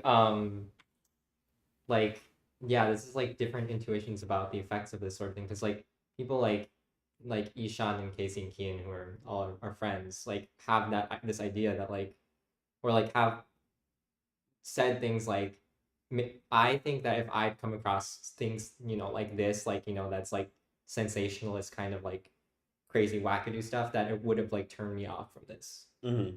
And that is a real worry, like of like maybe there would have been someone who's like really thoughtful and who could have been convinced by these things, and they would have seen this and they would have been like, oh well, this is just some stupid, whatever, like bullshit. And I'm, so once I get exposed to it in the future, I don't, I don't want to, it's the deciding factor of like, oh, I don't want to engage more because I saw that thing a while ago and I thought it was weird. But yeah, like then there's the other side of like, oh, but maybe it's like the entryway for somebody. Maybe someone's like, yeah, I heard about this.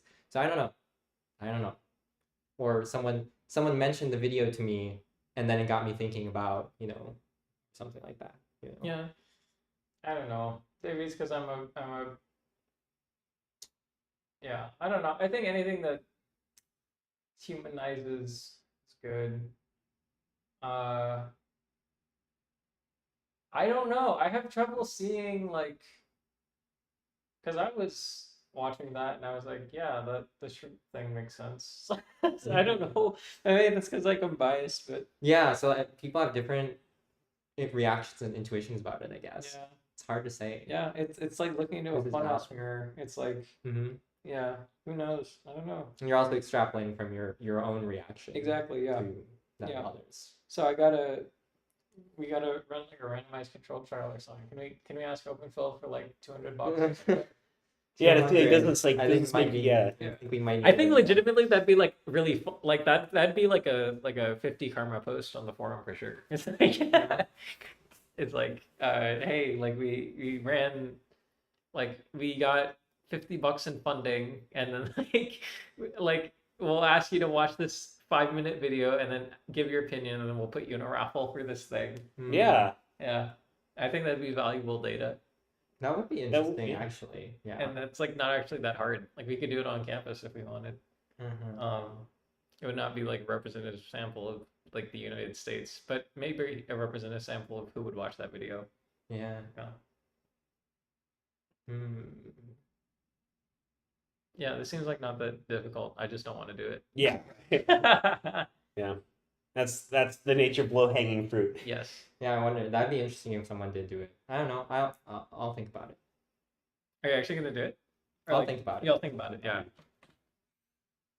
Yeah, this seems not. Yeah. If it's possible. Yeah. I mean, it's not going to be scientific, but right. There's probably an order of magnitude easier way you could do it informally. Yeah. Yeah. For it to be scientific, that would probably take a lot more money and like some institutional support. Yeah, and you don't need that for this. I don't know. I'm not sure if hey, I know I'm just getting into this, I'm just getting into this program, but what if we start off with this project? Yeah. Like, yeah, just push everything else off the desk. We gotta focus on this thing. Yeah. You know what I imagine this feels like? I imagine this feels like the Mormon Church watching the Book of Mormon, and being like, because they kind of have like a reaction. They tried to use like the musical, the Book of Mormon as marketing for them, and they're like, oh, this could be good. But obviously the Mormon Church is like, I don't know, maybe this is a bad analogy to make because now in this analogy, EA is the Mormon Church. What's that? Isaac's gonna be so offended now. Oh yeah, that's yeah, exactly. Yeah, Isaac, ask your Mormon friends if this is what it feels like. Or maybe a Mormon EA would be like such a great intersection. That's such an interesting guy. Yeah, I know. Interesting guy. Yeah, what a guy. Yeah, what a guy Isaac is, you know, both a Mormon and an EA. Yeah, Isaac is not a Mormon for the record. Yeah, I know. He's just in Utah. Yes, let's make that clear. He's not a Mormon.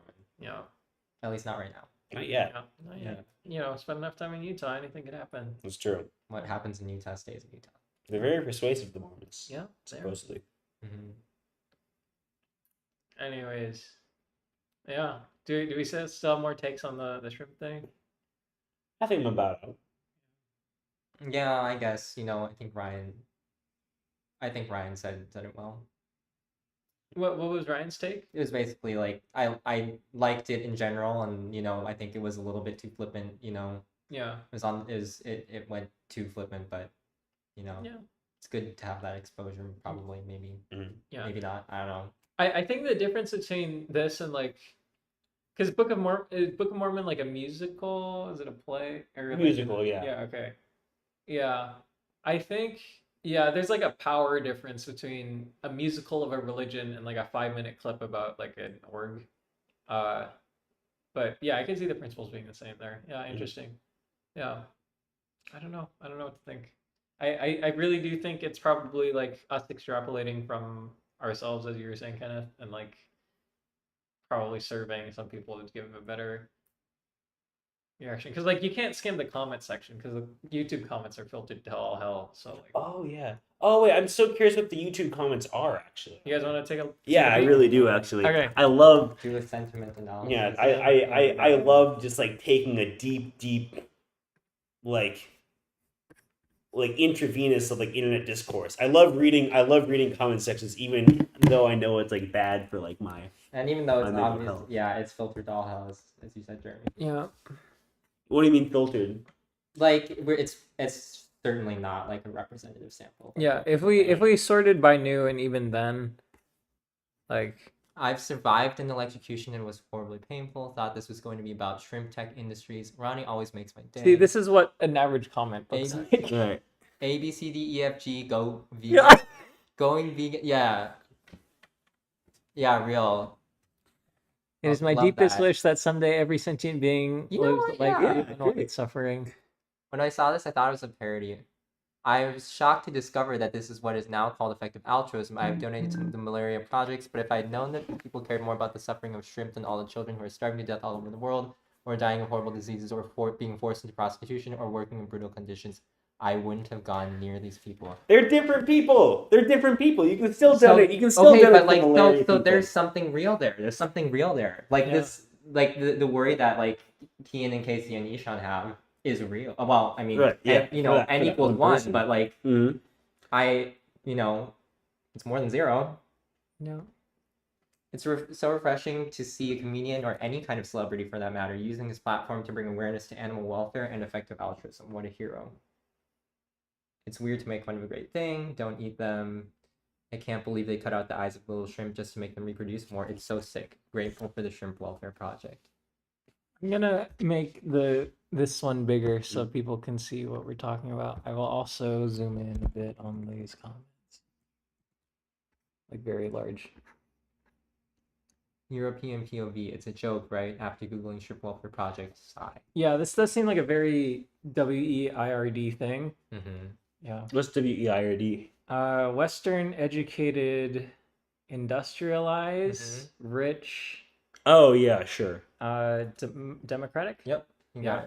Like the Shrimp Welfare Project as a concept. Yes. This is true. I mean, yeah, shrimp welfare is relatively easier. Yeah. So okay. I'm not an expert, but is the priority of helping shrimp over homeless people and refugees correct? There are people who can literally survive another day with the money and the shrimps. Well, what's the reply to that? I want to. What's the?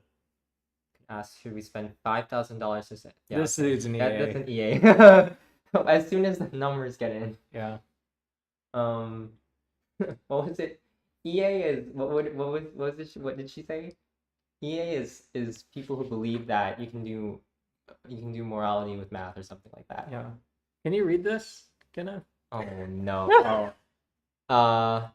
Something be by 白左. 白左 is like white left. I think it's a negative context or negative connotation. 有那么多钱花给 spending so much money on animals. 就算 is that 就 I don't know, maybe 万之下 okay, just for saving like 10,000 shrimps 也不如帮助一个人 even saving 10,000 shrimps is not as good as helping one person 重要啊 Stupid white left. Yeah. Yeah, 白左. Yeah. Is this shrimp project real? It seems ridiculous. The real funny part of this clip is the reality, like, this still happens and moves on every day. Even we all recognize how absurd they are. Like, spending so much money on animal welfare rather than those underprivileged humans. Damn, they got us in the first half. They did. It's real. This would work so well as a South Park episode. Oh my god, it would. That's the thing. It would work amazing. Funny that we have not saw to help shrimps. It's so weird. See, this is the stuff that, like, it's like the misspelling. You can do them in parallel. Right, like, yeah. Oh. They're like the allocation of resources is not such that you can dump everything into solve human. Yeah. Like that is not. Yeah, there's an intuition with some truth of zero yes, sum. This is true. Yeah. Okay. There's no humanity. Yeah, go vegan.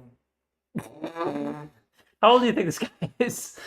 The fake 2 comments with just emojis. Maybe that Sarah McLachlan ad is truly evergreen, at least for comedians.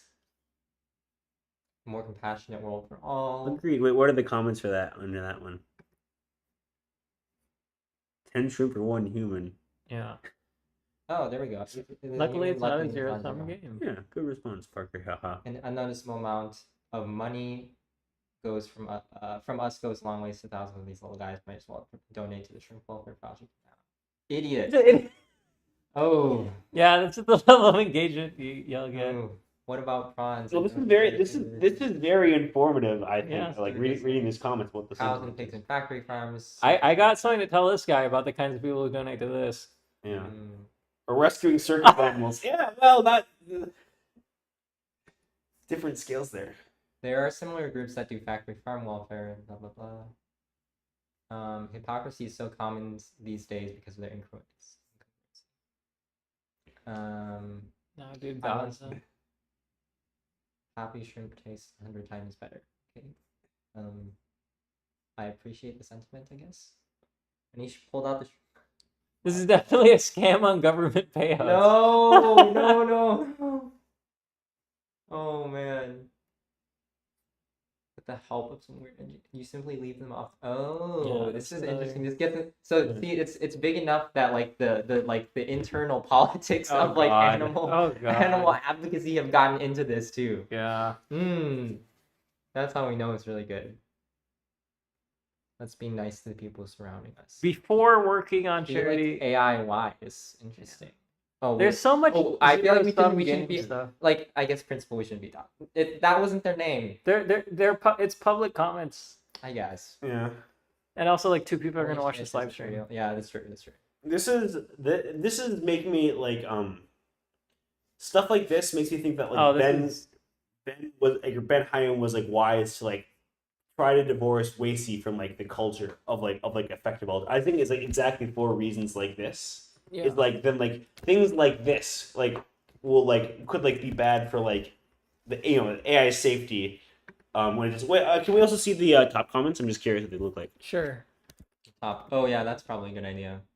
Top. I love reading comment sections so much, guys. It's like an unhealthy passion of. I'm surprised that you're not like bitter and hateful. No. I mean, you have to understand this was always going to be what it was like, Like you can't. I guess so. Okay, that's like a top comment. Wait, these look the same. Oh yeah. Okay. Surprised I didn't mention it, but the number of farm shrimp killed each year is probably more than like 440 billion. Mm-hmm. Billion. So that's what 50 times more than number of living humans. The top comments seem like they're pro Shrimp Welfare Project. 55 times. Yeah. Are you saying this? Learned so much. My brother-in-law works for this charity. Damn. I've learned so much stuff about shrimps since he. Oh, see, this is how you know that they're when you put in the plural, shrimps. That's talking about them as individuals rather than food. Oh yeah. Oh. Also, yeah, I'm saying top comments are filtered because like YouTube trends toward like they want everyone to be positive and happy, or not positive and happy, but like everyone leaning the same way. So you can be like dunking on someone, but like yeah, like it's generally rare to have disagreeing comments. I think. Interesting. Okay. Like there's no dislike button, right? Oh yeah. There is, isn't there? Well, it doesn't do anything. Oh, I see. Oh, really? Yeah, not anymore. On videos too. Well, good thing that it just happened to end up like being in favor of like the Shrimp Welfare Project in this case. Like this is and then in terms of optics, like here people go down and scroll down through the comments, and the first thing they see are like people agreeing with. It's like, oh yeah, this is a good idea. Yeah. Yeah. So that's pretty cool. As many who have tried know it's incredibly hard to make people's lives durably better, but it's quite easy not to gouge out the eyes of 1 trillion shrimp every year. True. Poke fun, but still give them their due. Yeah, I do appreciate that. The link that was there at the end. Oh no! Bonnie coming back as a shrimp in his necklace, and we'll thank this guy. Yeah. Yeah. Anyway, well, cool. It's my deepest wish that someday every sentient being lives a life free of unwanted suffering. I don't know. I don't remember seeing this a month ago. Commenting that. That was very interesting. I enjoyed that quite a bit. Yeah. This is yeah. Okay. Well, yeah. Is there some send off we want to do for Kenneth? Did you have like something in mind? There's like the I don't know. Like I was on a call with some friends and we did like a rosebud thorn thing, but that worked because like we were catching up with each other. I don't know how well that works for like this. What's our rosebud thorn for our experience with Kenneth? What's my thorn? No, that doesn't really work. I don't know. Maybe we could like say like one good memory we had or something. I think it'd be nice. On this podcast or with Kenneth in general? Just Kenneth in general. Okay, yeah, sure. I like it. And it doesn't have to be like, well, I'm saying this because I'm not thinking of like one discrete memory. I'm just thinking of like things. Just say something nice. Let's see. I'm trying to think what's like. Well, Ken, you've always. I've always considered you like one of my my right hand man for running effective altruism. So I appreciate having your help. And the 2 times that I drove up with you to the EA Midwest retreat was a lot of fun talking philosophy to you in the car. And yeah, you're a great person, and I enjoy having your friendship and the interesting conversations you inspire. Thanks, I appreciate it. Very nice. Yeah, I think probably my first sit down longer-ish conversation involving Kenneth would have been driving back from or driving to either the EA. I don't know if it was the Midwest or it was probably a EAGX, I think. Maybe. Global something. Maybe. What EAGX did you guys go to? Berkeley? Yeah. Were you at Berkeley? I was not. I've only been to one EAG. Okay. Kenneth, were you at Berkeley? Yeah. Oh, okay. Are we thinking of, like, were we in a car with like Max and like? I think that was a Midwest. Okay, so yeah, Midwest then. Yeah. Yeah, this is when I mean, maybe we had conversations before this was when I first had like an exciting conversation, not just with you, but with other people. But yeah, Midwest, I think, is like when we sat down a little bit more. Yeah, and then we kind of like drifted a bit because like you graduated and then like went off to do your like year in hell. And then you came back, and then we like really, because like we started to have glimmers of like, wow, like it seems like we click in like weird ways. There's like weird parts of our upbringing that were similar, and like parts of our temperament and like opinions that we shared and stuff like that. Then yeah, I don't know why I'm turning this into like a eulogy. Yeah, let's see. Yeah, I don't know. Like I've enjoyed the you remember how like we started doing like those co-working times after scholars and stuff? Mm-hmm. Did that stem from just like we just like talking and like we wanted to do it more or something? And like that was a convenient time to do it? I think so, probably, yeah. Yeah. Yeah, I think we just like spending time together. Yeah. So that was nice. I always enjoyed our conversations and I wanted to make sure we had more of them and they were always a treat. They were always something to look forward to. Yeah, so much so that like I believe the very first podcast I did was with you. Yeah. Yeah, it would have been. Uh, yeah, so anytime I produce a podcast, let it be known you were the first. um, yeah, I think you're.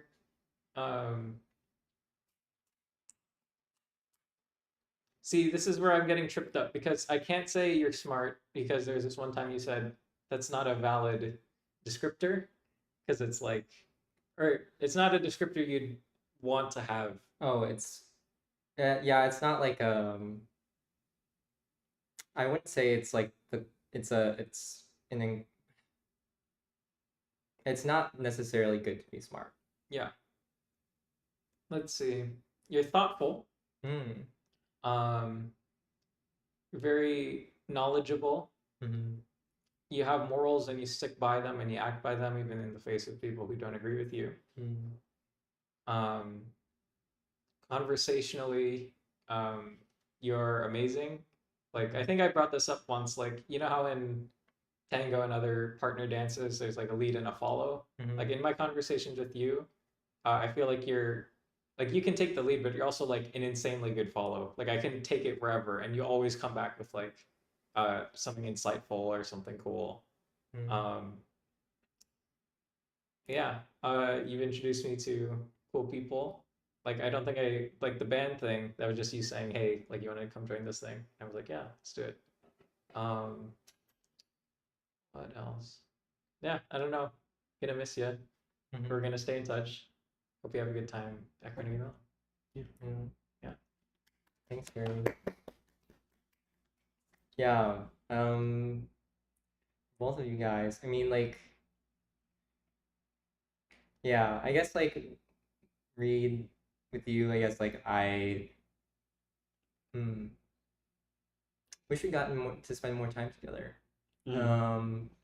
Think you're a cool person. Thanks, man. Yeah, I think I appreciate that. Yeah. I mean, I think this is true of like a lot of us, or like that we're all moving in this direction, but as like an exemplar of like being able to care deeply about like a lot of things, but also just, you know, not like kind of be too, you know, caught up in things or like kind of be too I don't know, egoistic about it or whatever, you know, and like and really like kind of let that, you know, get to your head in like whatever ways it is. I think that's like, you know, one of the things I think about of like that is a really cool thing to have, and I wish that like, you know, I think that like it's something I hope that a lot of other people can emulate. And then yeah, it's fun to like, you know, talk and like have discussions about things and you know, kind of like go back and forth with things that we disagree on. It's always fun to disagree with you. Yeah, I mean, like I think you've done many cool things, and hopefully, like you continue to do cool things. And best of luck with everything and all that. And I hope I didn't miss anything too. That was super major. Yeah, and then for Jeremy, yeah, I think we did like we did meet in like your freshman year, and we had some like conversations and stuff. But yeah, I do feel like I really got to kind of know you better, like really know you better like the year after that, and like and then like in your third year this year, I guess. And that's been really cool. Yeah, I guess yeah, in some ways, you know, obviously you're your own person, but as you said, like we have a lot of things that like we are similar on, and have some similar experiences. So it is kind of like um yeah, being able to see like a younger version of myself, or you know, and to like see the development is very, it does make it, it makes me quite happy to like kind of see like when you do like blossom, because it feels like it's like a, yeah, I mean like it's very cool, and then it's also like um yeah, I guess it just makes me feel good about that. And yeah, I guess I just really appreciated that. Like, I remember like back when I was in that in between year, and um, when I visited, uh, Madison, and I was, yeah, it was really cool. I think to just be, well, it was cool that like in that time where things were really difficult and uncertain, that like um that you were really like kind to me, and so uh and all that, and like seem to like, you know, believe in me and like respect me, and then so like I think that's a very, yeah, I think that's a really something I really appreciate, because uh, you know, it just means more when it's come at a time where it's like, you know, there's not really as much, you know, that's outwardly kind of signaling that like, oh, someone should like, you know, try to, I don't know, congratulate you, or you know, support you or whatever. um I think, yeah, so I really appreciated that, and then of course, yeah, just like all the fun little things. I think like, yeah, it's been nice. I really appreciated, I like that like you have a sense of playfulness and humor, I guess, and like seeing that kind of like dance around in the background, I guess, it's been, yeah, I like that. So yeah, and you've been doing a lot of cool things as well, and even as you're just in your,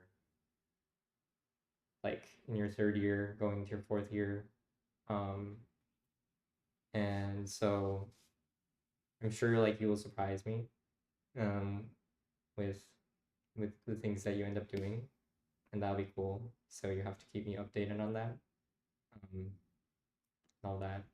Yeah, and I'll try to stay in touch with both of you guys. um yeah. Do it again here. Come on, man. Yeah, Come yeah, on. Yay! This is a thumbnail. Yeah. Yeah. All right. All right. Thanks for listening to. You get to say it. You're the host. Sure. Yeah. All right. We're all gonna sign off. All right. So thanks for listening. Thanks for to the Three listening. Fools podcast. This has been Jeremy. This has been Reid. And this has been Kenneth. And thanks for coming along for the ride. Yes. I guess that's it. See you around. Yes.